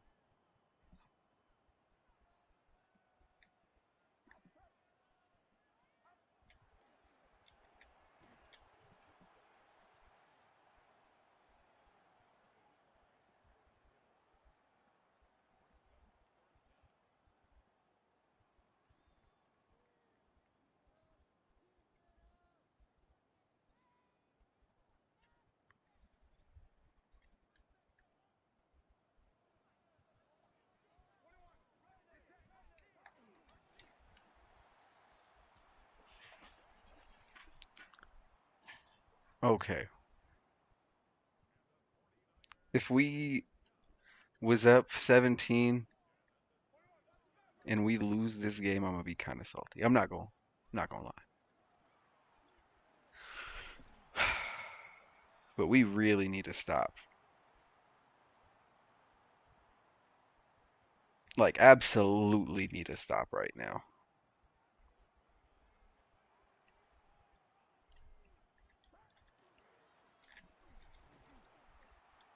And we can't get it.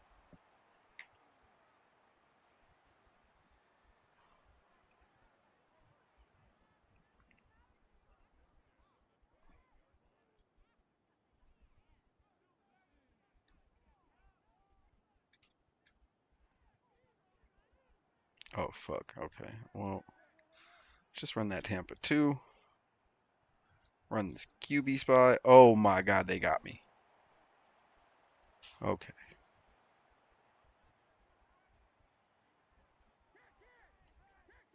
Fuck that. Y'all gonna have to call some timeouts too. Fuck I look like.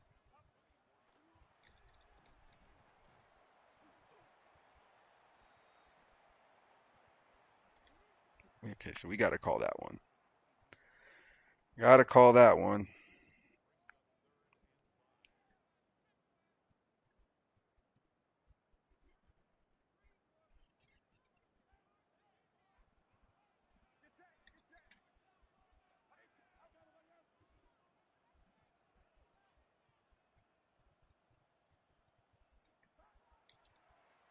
Oh shit.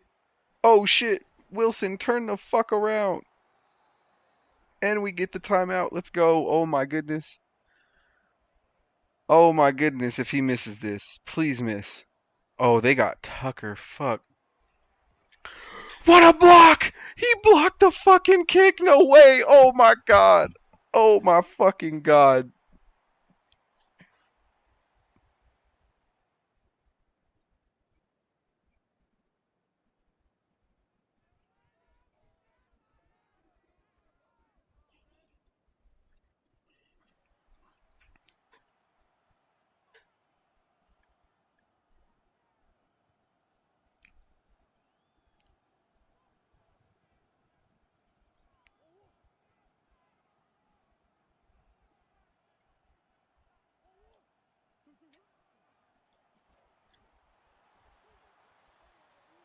Fuck my life. Okay.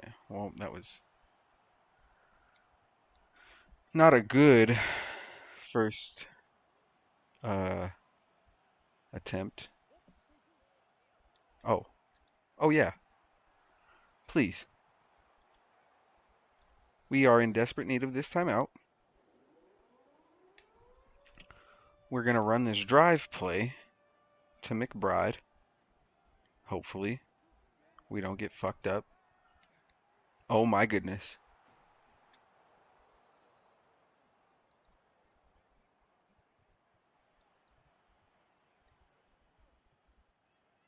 Oh my goodness. Come on, boys. Come on, boys.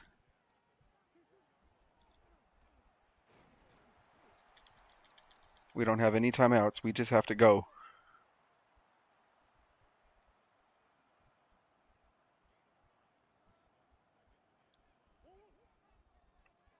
Okay. We put 9 seconds up, and they're gonna call timeout.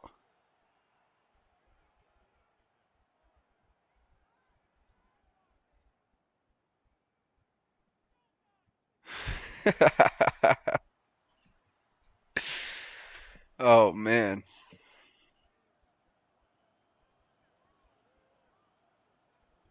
Okay. Oh, we didn't get all that, but we got a flag? We got a flag? Oh, please don't tell me it's holding. Roughing the fucking kicker.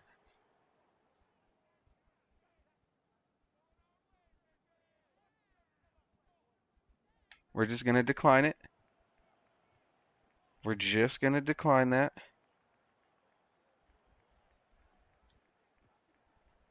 Maybe take like 6 seconds off this clock. Nope, just 2. Or 4, excuse me.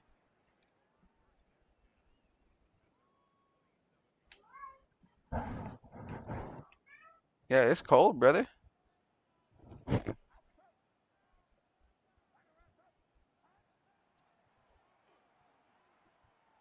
Nice. Game over. We get the nice little dub.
Oh, yeah. My bad, y'all. I'm out here. This group chat I got me fucking going crazy.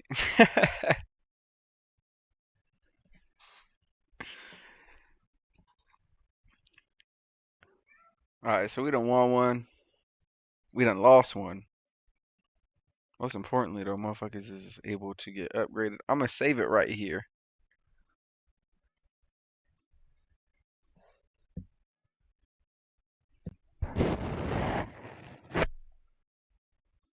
And we'll play one more game. I'll play one more. Why not?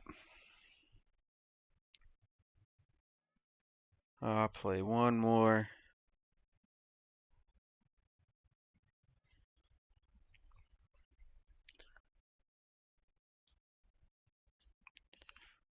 And as much as I would like to say that firing Christine Noem was probably a good decision and things are going to get better from here, you have to think about who's in charge, um, how long uh, we have until we're probably going to see any justice, if any, um, for anything that's happened get done. Like it's going for for how things are going. If we get this whole 4 years, man, we're gonna be. It's gonna take years, probably double if not triple the amount of time to for America to even be looked at the same again. Just even the eyes of in the eyes of its public, even not just even on an international scale, just in the eyes of the public. After everything that's happened, it's gonna take it's gonna take a lot of goodwill, and who even knows what that's gonna even look like. It's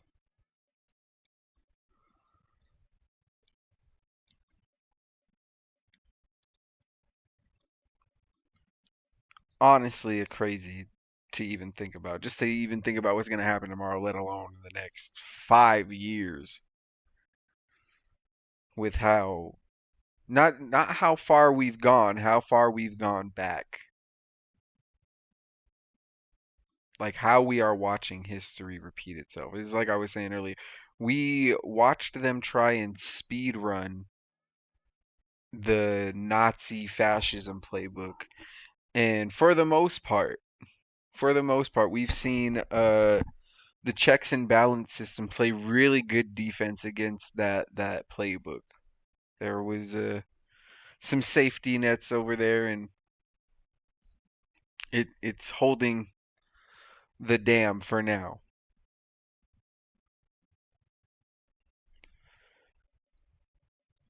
But now they're trying to speed run the 2004 uh 2000 George Bush playbook, which I mean that it's such a specific playbook to run. You need something to happen on American soil in order to pull it off, which hasn't happened. I mean, let me say it hasn't happened yet because you just never know.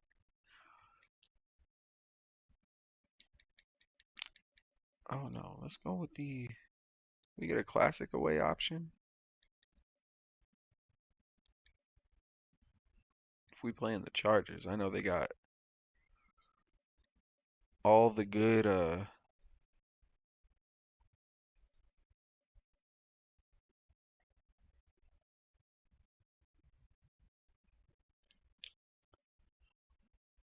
yeah, nice. Well,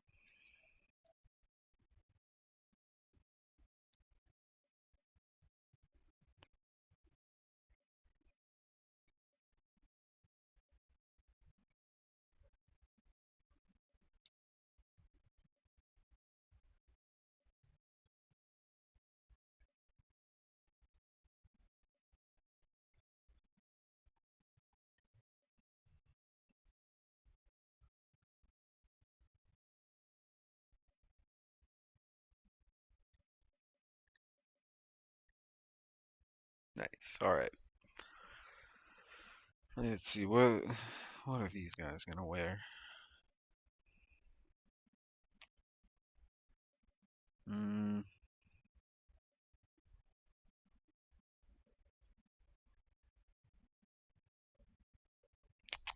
yeah, I fuck with those. Oh, you can't change it up.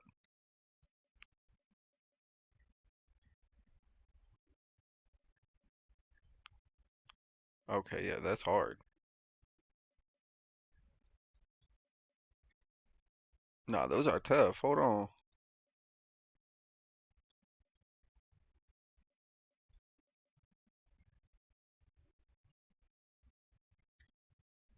Yeah. All right.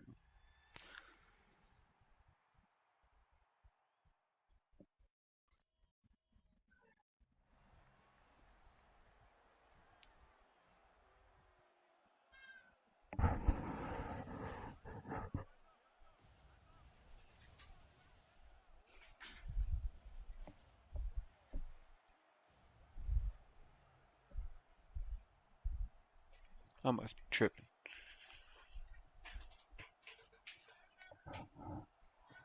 Oh, it's my fucking chair out here.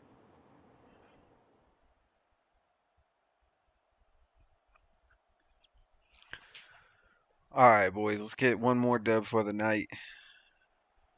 Wrap up this stream. Yeah, they trying to out here run this. Oh, X-Man. You know what it is when he get the ball in his hands. Six. That's why we got him on kick return, guys. That right there. Gone. Gone.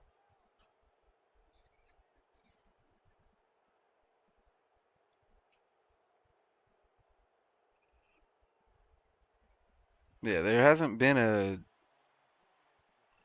9/11-esque event. Let me knock on wood or something, but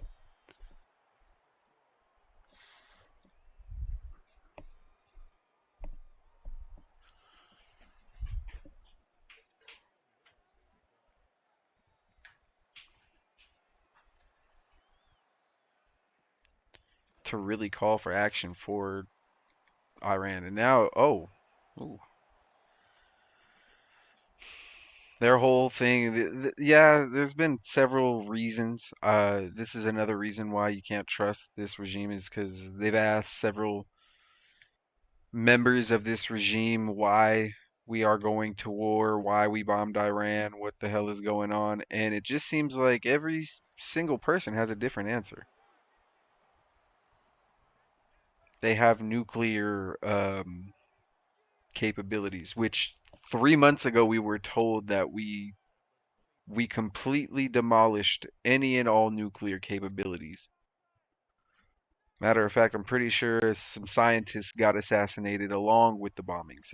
If I'm really remembering correctly, maybe I'm not though.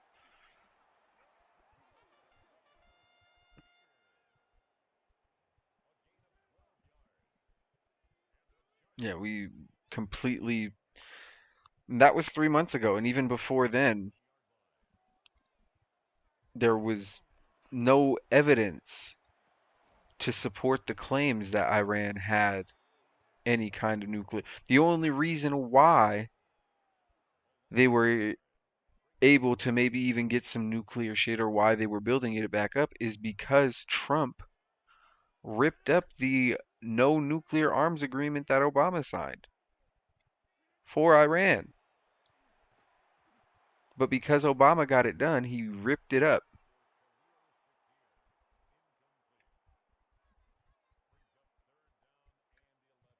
because it had Obama's name on it, which allowed for Iran legally to start acquiring nuclear material,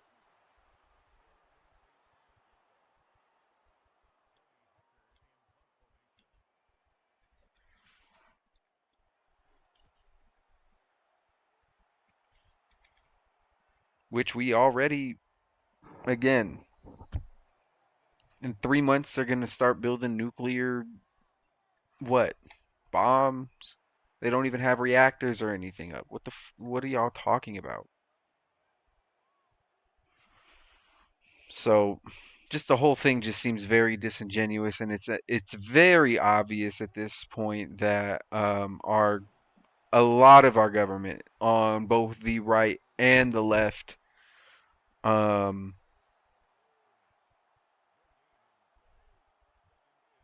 are more catered towards the needs of Israel as a nation, and because they receive funding and or backing from Israel, they are showing that they care more about their allegiance to Israel than the people who voted them into their positions of power.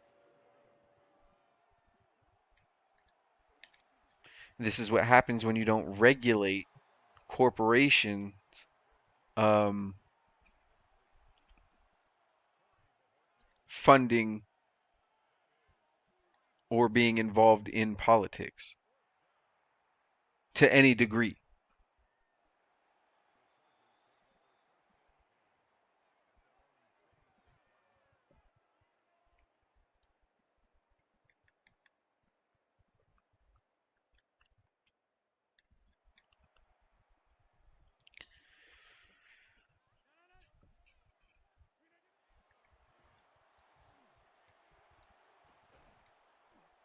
And the fact that we bombed Iran and we are we can our politicians can sit there and say and somehow say that this is not a war. However, they just voted to try and stop this illegal war, and they voted against the presidential powers or whatever. Voted against the presidential powers and voted to hide all of the sexual misconduct that Congress is committing. These are the things they can agree on, but however, healthcare, free school lunches, uh,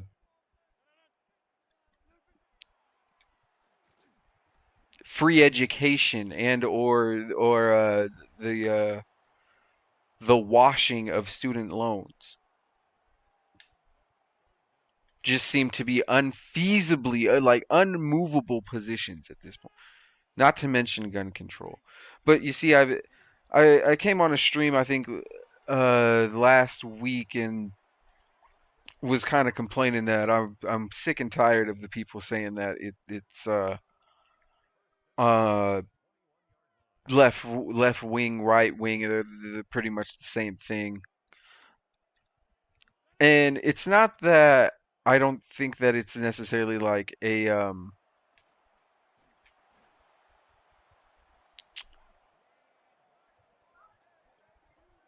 a disingenuous take, but when you're referring to American politics in general, it is kind of a point, and I guess I'll concede on that because the Democratic Party in America, for all intents and purposes at this point, is not a leftist party. It is not a left-leaning party. We've seen them time and time again. They are more centrist and are more centrist towards anything really. We're letting them fuck us up a little bit.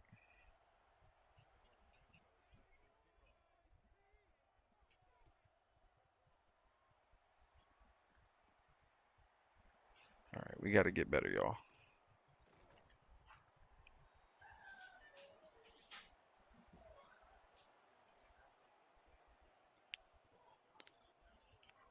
We got to get better. Waddle. Oh, Jalen. Fuck. It's okay.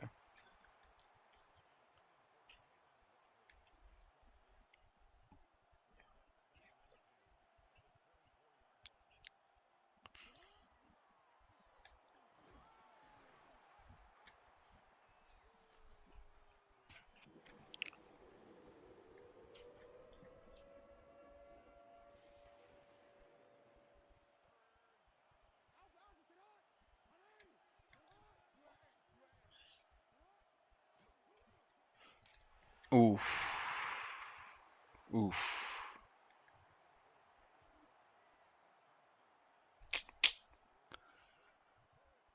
Listen, this is a tough decision to make, but I think I'm gonna go for it. I think I can get it.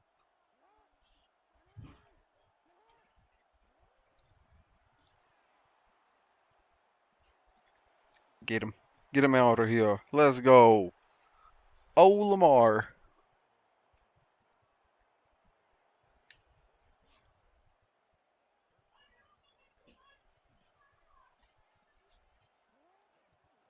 Oh, Kyle Juszczyk leading the way.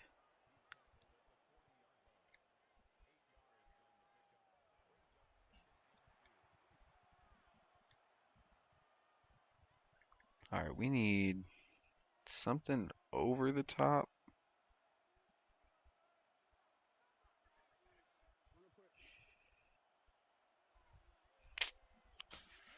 This just seems kind of, yeah. I was like, this is doing too much. I ain't gonna lie. I don't even know if I didn't even look at the clock.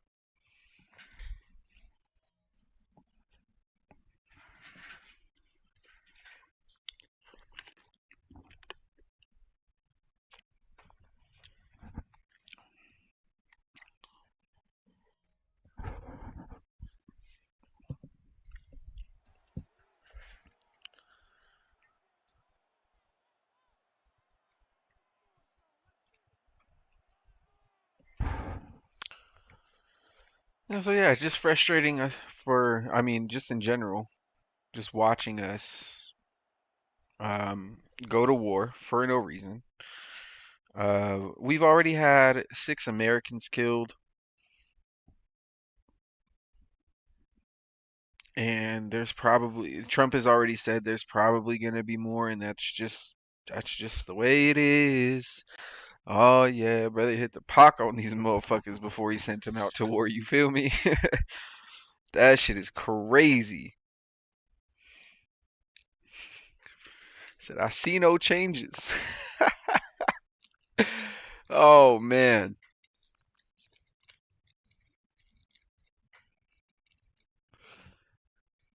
they got money for war but can't feed the poor. Hey, shout out Pac, man, for real, for real.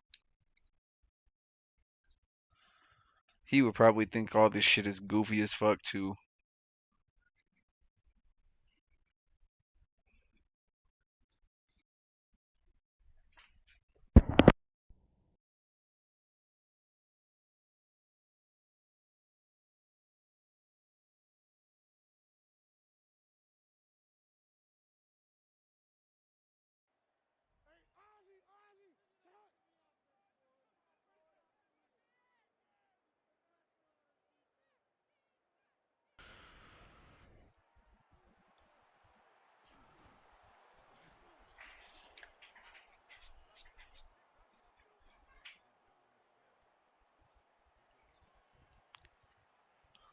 All right, we can run some fancy, schmancy shit,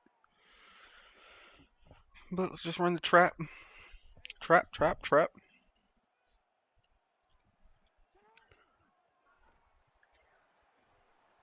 Oh yeah, it's getting still stuck on blockers, but it's all good.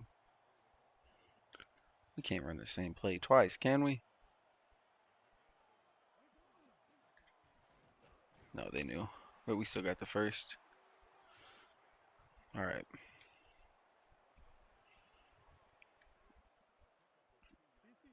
Now I ain't gonna lie,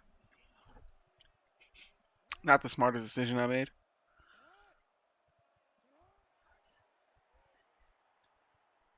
Oh no, yeah, that's on me.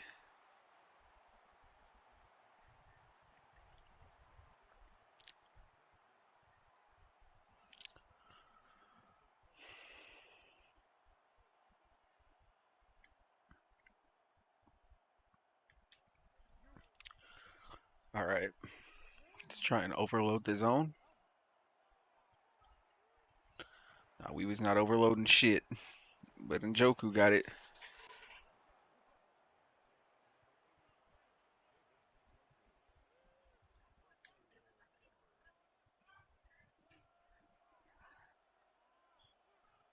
All right, let's go. Oh, and I oop.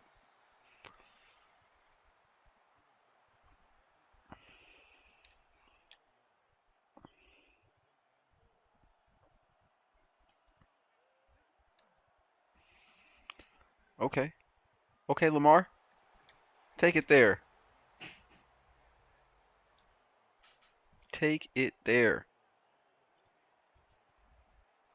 Let's go. Now we just need to stop low key.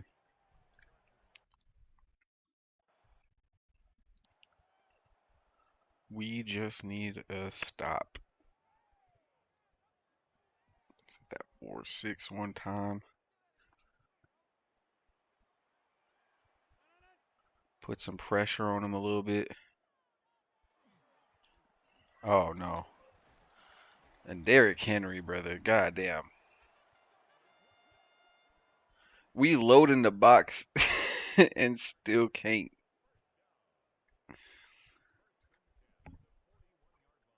He's still getting his on us. And they got Aaron Rodgers. What the fuck? Oh, he lost it. He lost that shit in mid stride. Oh my god.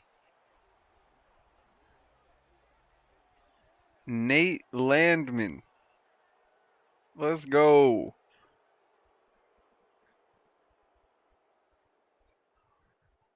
Oh, I thought that I don't know why I thought that was Lad McConkey, but that's K Dot. Let's fucking go.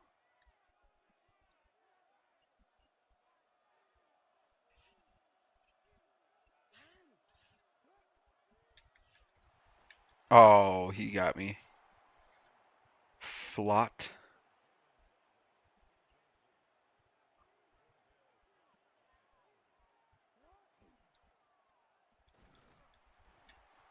Okay. They're not letting us breathe in the single formation. See if we can hit a little slide on him. Oh no, they Eric Murray. They keeping us on our toes with them blitzes. Oh my goodness. Oh, thank goodness. We'll take it. We needed to stop and points on the board. We got that. Mission accomplished. Shout out our kicker.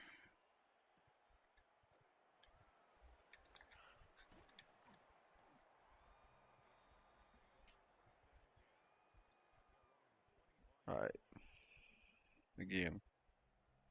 Put some pressure on Rodgers. Make him throw that shit. We not just letting him rest on Derrick Henry all game. That's for yeah, fuck that. Good shit, Rap. Good shit, Rappy.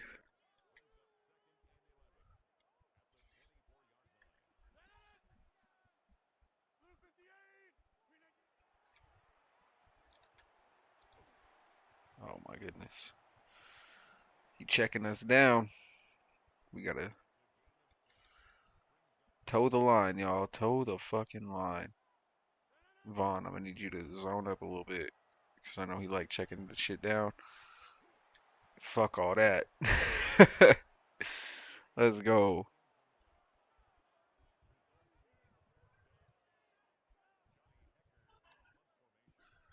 We not letting him check shit down. Fuck all that.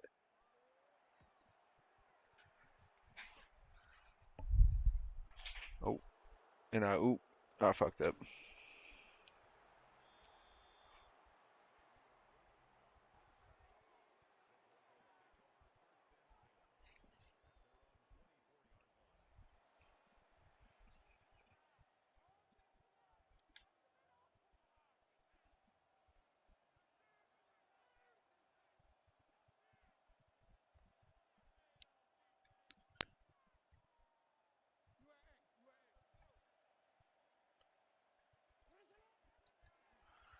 Oh yeah, no. Stay out that zone.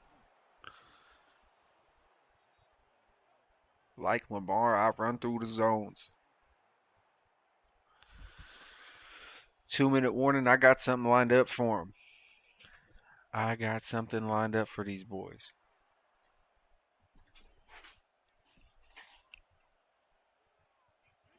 We ain't had C-Mac catch a pass all game. That's going to change right now. Oh, my goodness. Oh, oh, oh. I was trying to have him line up with Waddle, but it ain't happened like that.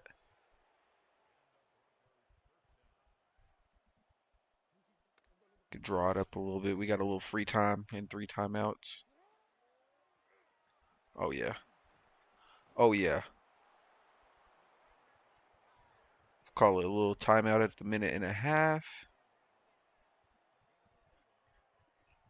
If they don't blitz, Pearsall could be open. They not blitzing. Oh my goodness. Well, they almost got there though.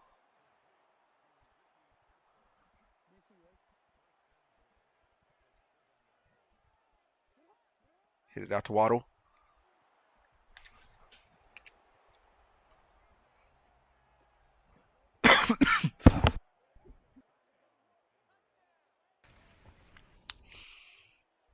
Yes, sir.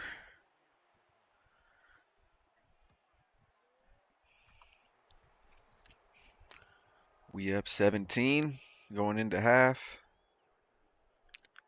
Can't really complain about that.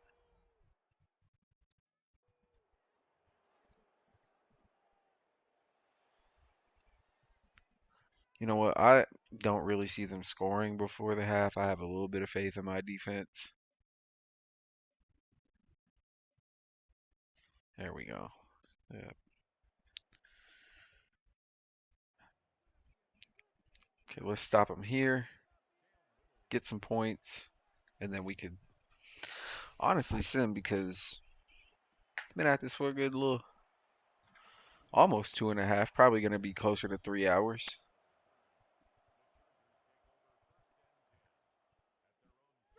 But before I go, I mean, I did talk a little bit about the Trump shit.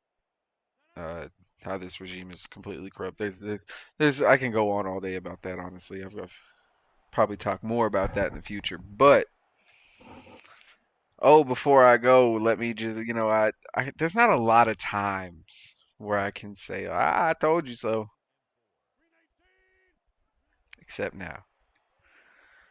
I tried to tell people. I'm gonna have to go back and see exactly which stream I said it on.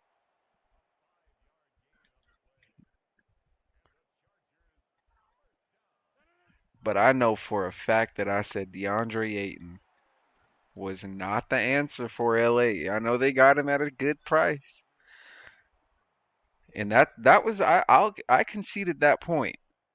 The price that LA paid for DeAndre Ayton for a former first round pick was an absolute steal. And I even called it. He was not on the Lakers for the long haul, for a long-term gig. He was there to hopefully revitalize his career under three of not only the best, shooters possibly in the game, but three of the best distributors. You got Luca, you got Braun, you got Austin Reeves. All of them are offensive engines to a certain extent, but none of them play defense. Guess what? DeAndre Ayton, offensive, can do offensively great things, can shoot a midi, can kind of shoot threes a little bit, can put the ball on the floor. But that's not what they need him to do in LA. They need him to be, unfortunately for DeAndre Ayton, they need him to be Clint Capella. And that's unfortunate too for LA because I think that, I mean, it was clear that they both wanted two different things from the start.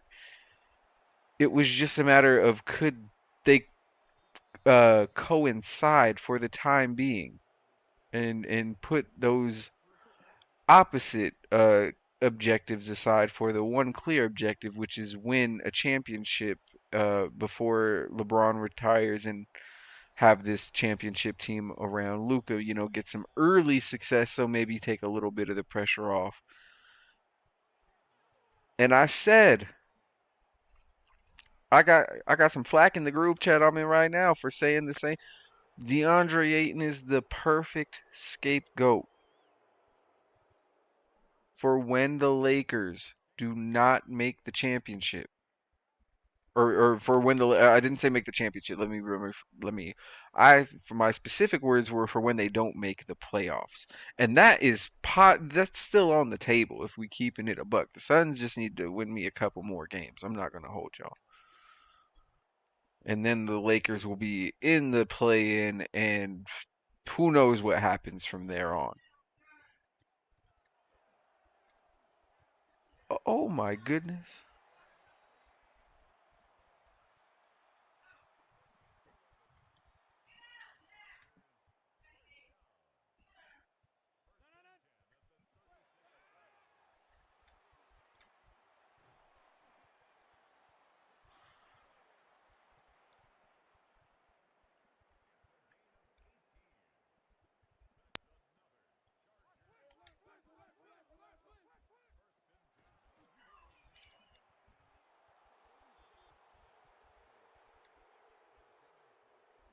Oh yeah, no, we forcing Aaron Rodgers.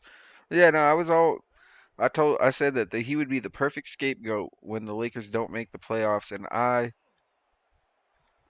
it's looking to me like yeah, I might be right, but now it's not even DeAndre Ayton they turn it on. Now Laker fans out here talking about trade Luka. We need to get rid of Luka because we are not going to be able to put a team around him.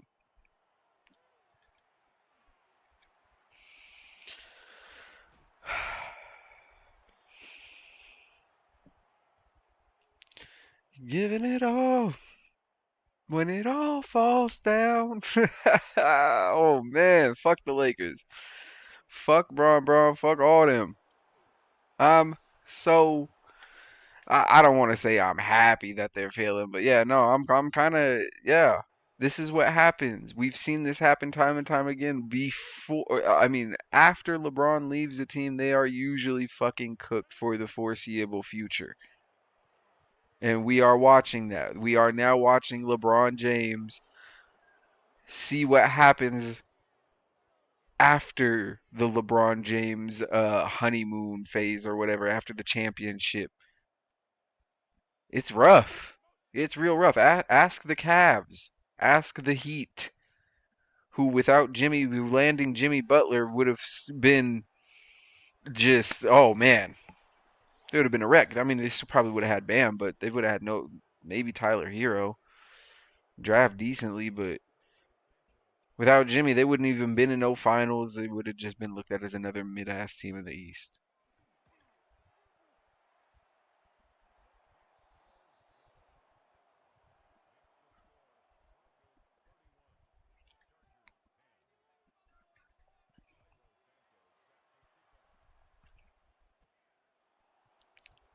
And Braun can have all them accolades. He can have the most field goals, the most points, most whatever you want to, most minutes.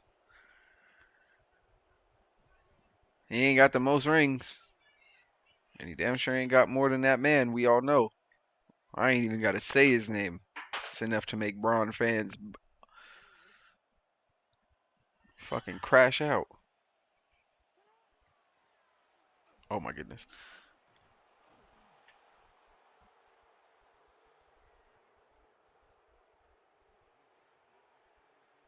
And I was told from certain Nuggets fan or Nuggets from certain Lakers fans, and we just watched Luka take a lesser um team to the finals.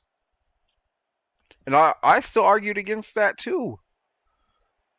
Because arguably that Mavericks team and the way they played defense is not like it's not even comparable.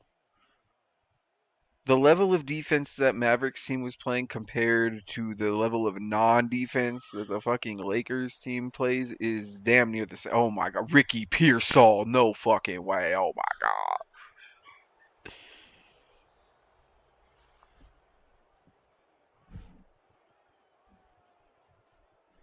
Ricky Pierce. Oh my goodness. Like I Lamar out here doing his shit, bro. If Ricky Pierce all took this to the crib by himself, and shout out McCaffrey for helping him.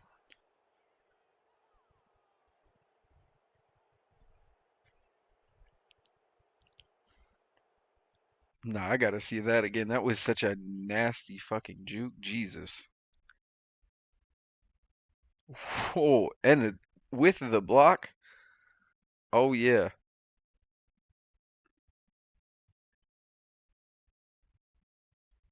Yeah, there was Flott. Yeah, you tried to get Lamar earlier. Catch up, mustard.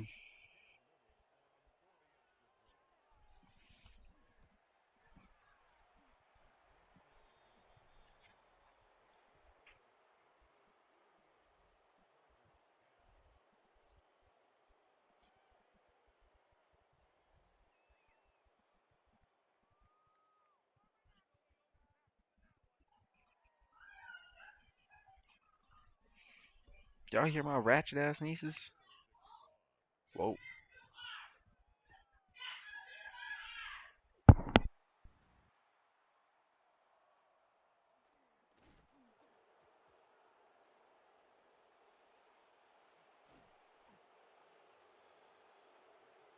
Hey, y'all see me? I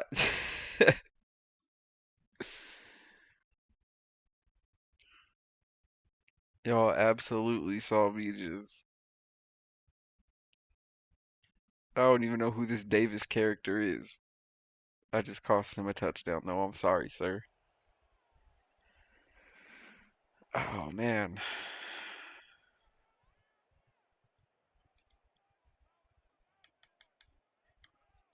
Is there any screens?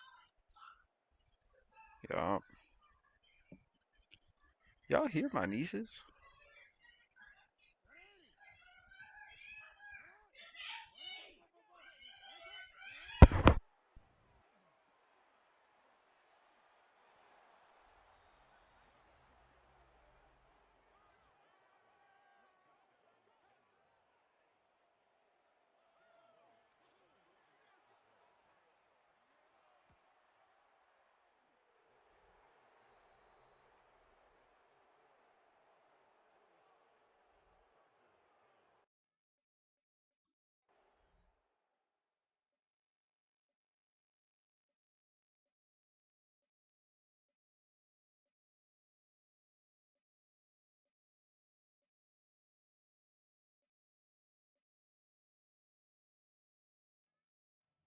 All right, well, they finally got one on us.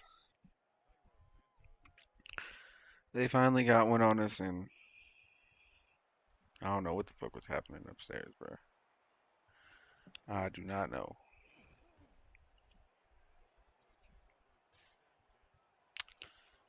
Couldn't tell you, gang.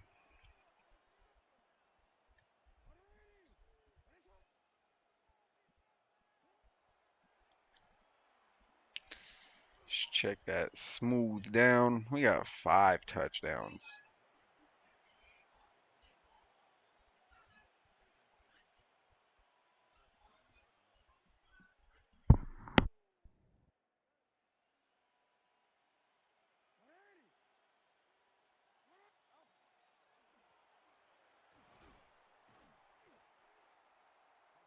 Tragic. Very, very tragic.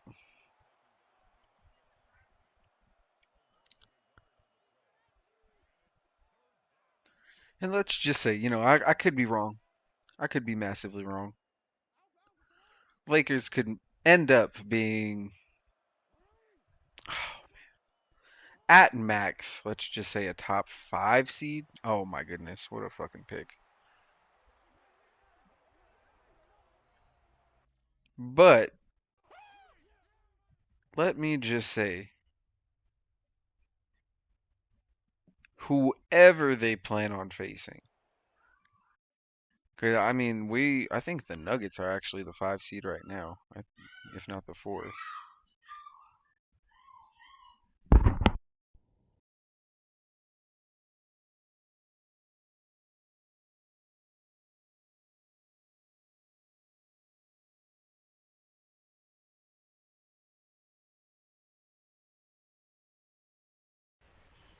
Yeah, Thunder, Spurs, T-Wolves, Rockets, Nuggets.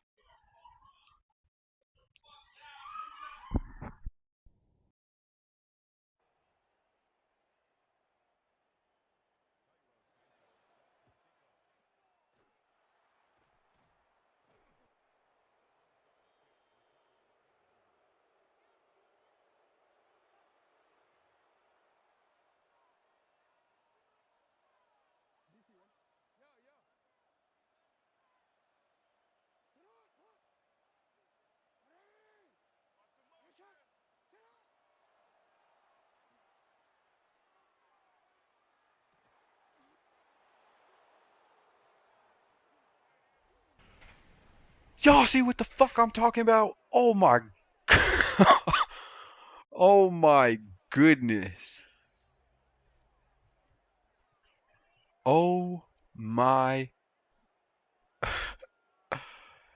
Yo, Jalen Waddle is he a nasty man for that. He is a nasty man. Yeah, the way it's looking right now, the Lakers probably got either the 6 to the 8 seed sewn up, and if they make the playoffs, it's just looking like whoever they play, it's a first round exit. So that's basically what they're playing for. Might have been wrong that they're not a playoff team, but they're definitely, unless something drastic changes within the next like month, I honestly cannot see them being just this crazy defensive like roster or team or whatever. Bro, there's no fucking way. Oh, well, there is a way.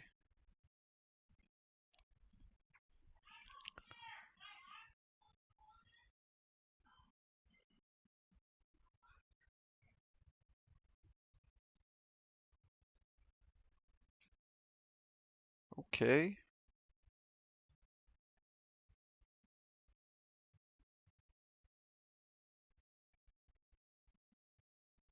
KD, I need 6 more points from KD. I ain't going. 6 more. But I definitely the Rockets don't win, I'm gonna be salt.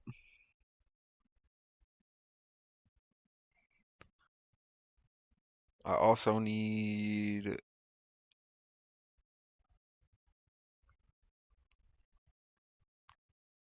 what is it?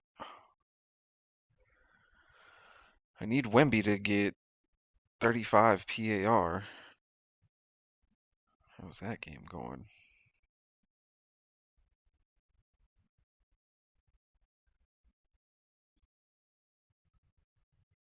Oh, nice. 7 points. 1 rebound. We making good time. KD need to pick his shit up though.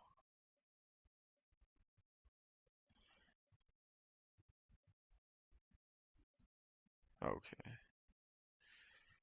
Yeah, we out here dropping 50 bombs on teams, bro. Like this team is crazy.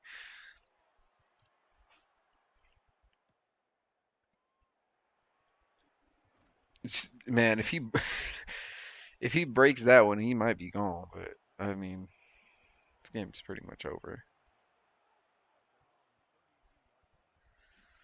Oh no, just hit the QB kneel. Thank y'all for tuning into this iteration of Ants Random Rants. Good to end the stream with an I told you so. Good to end the stream with a dub after going 1-1 with my Cardinals team. We're gonna have to Kyler Murray out here throwing ducks. I'm gonna have to work on that, but we'll see what's popping. We'll see what's popping here later. Looks like we're gonna take this dub. LA can't call no more timeouts. Maybe their timeout button ain't working.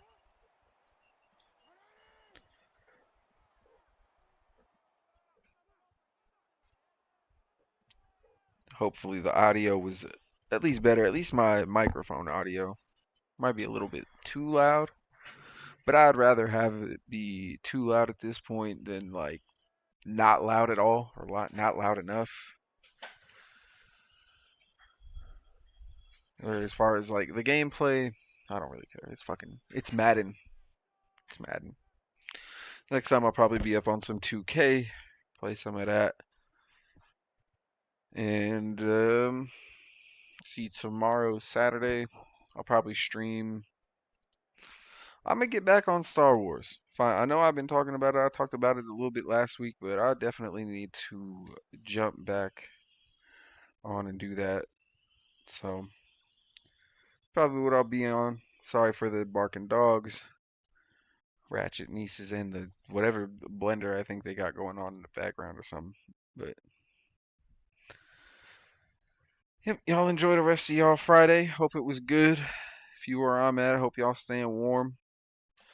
And I'm out.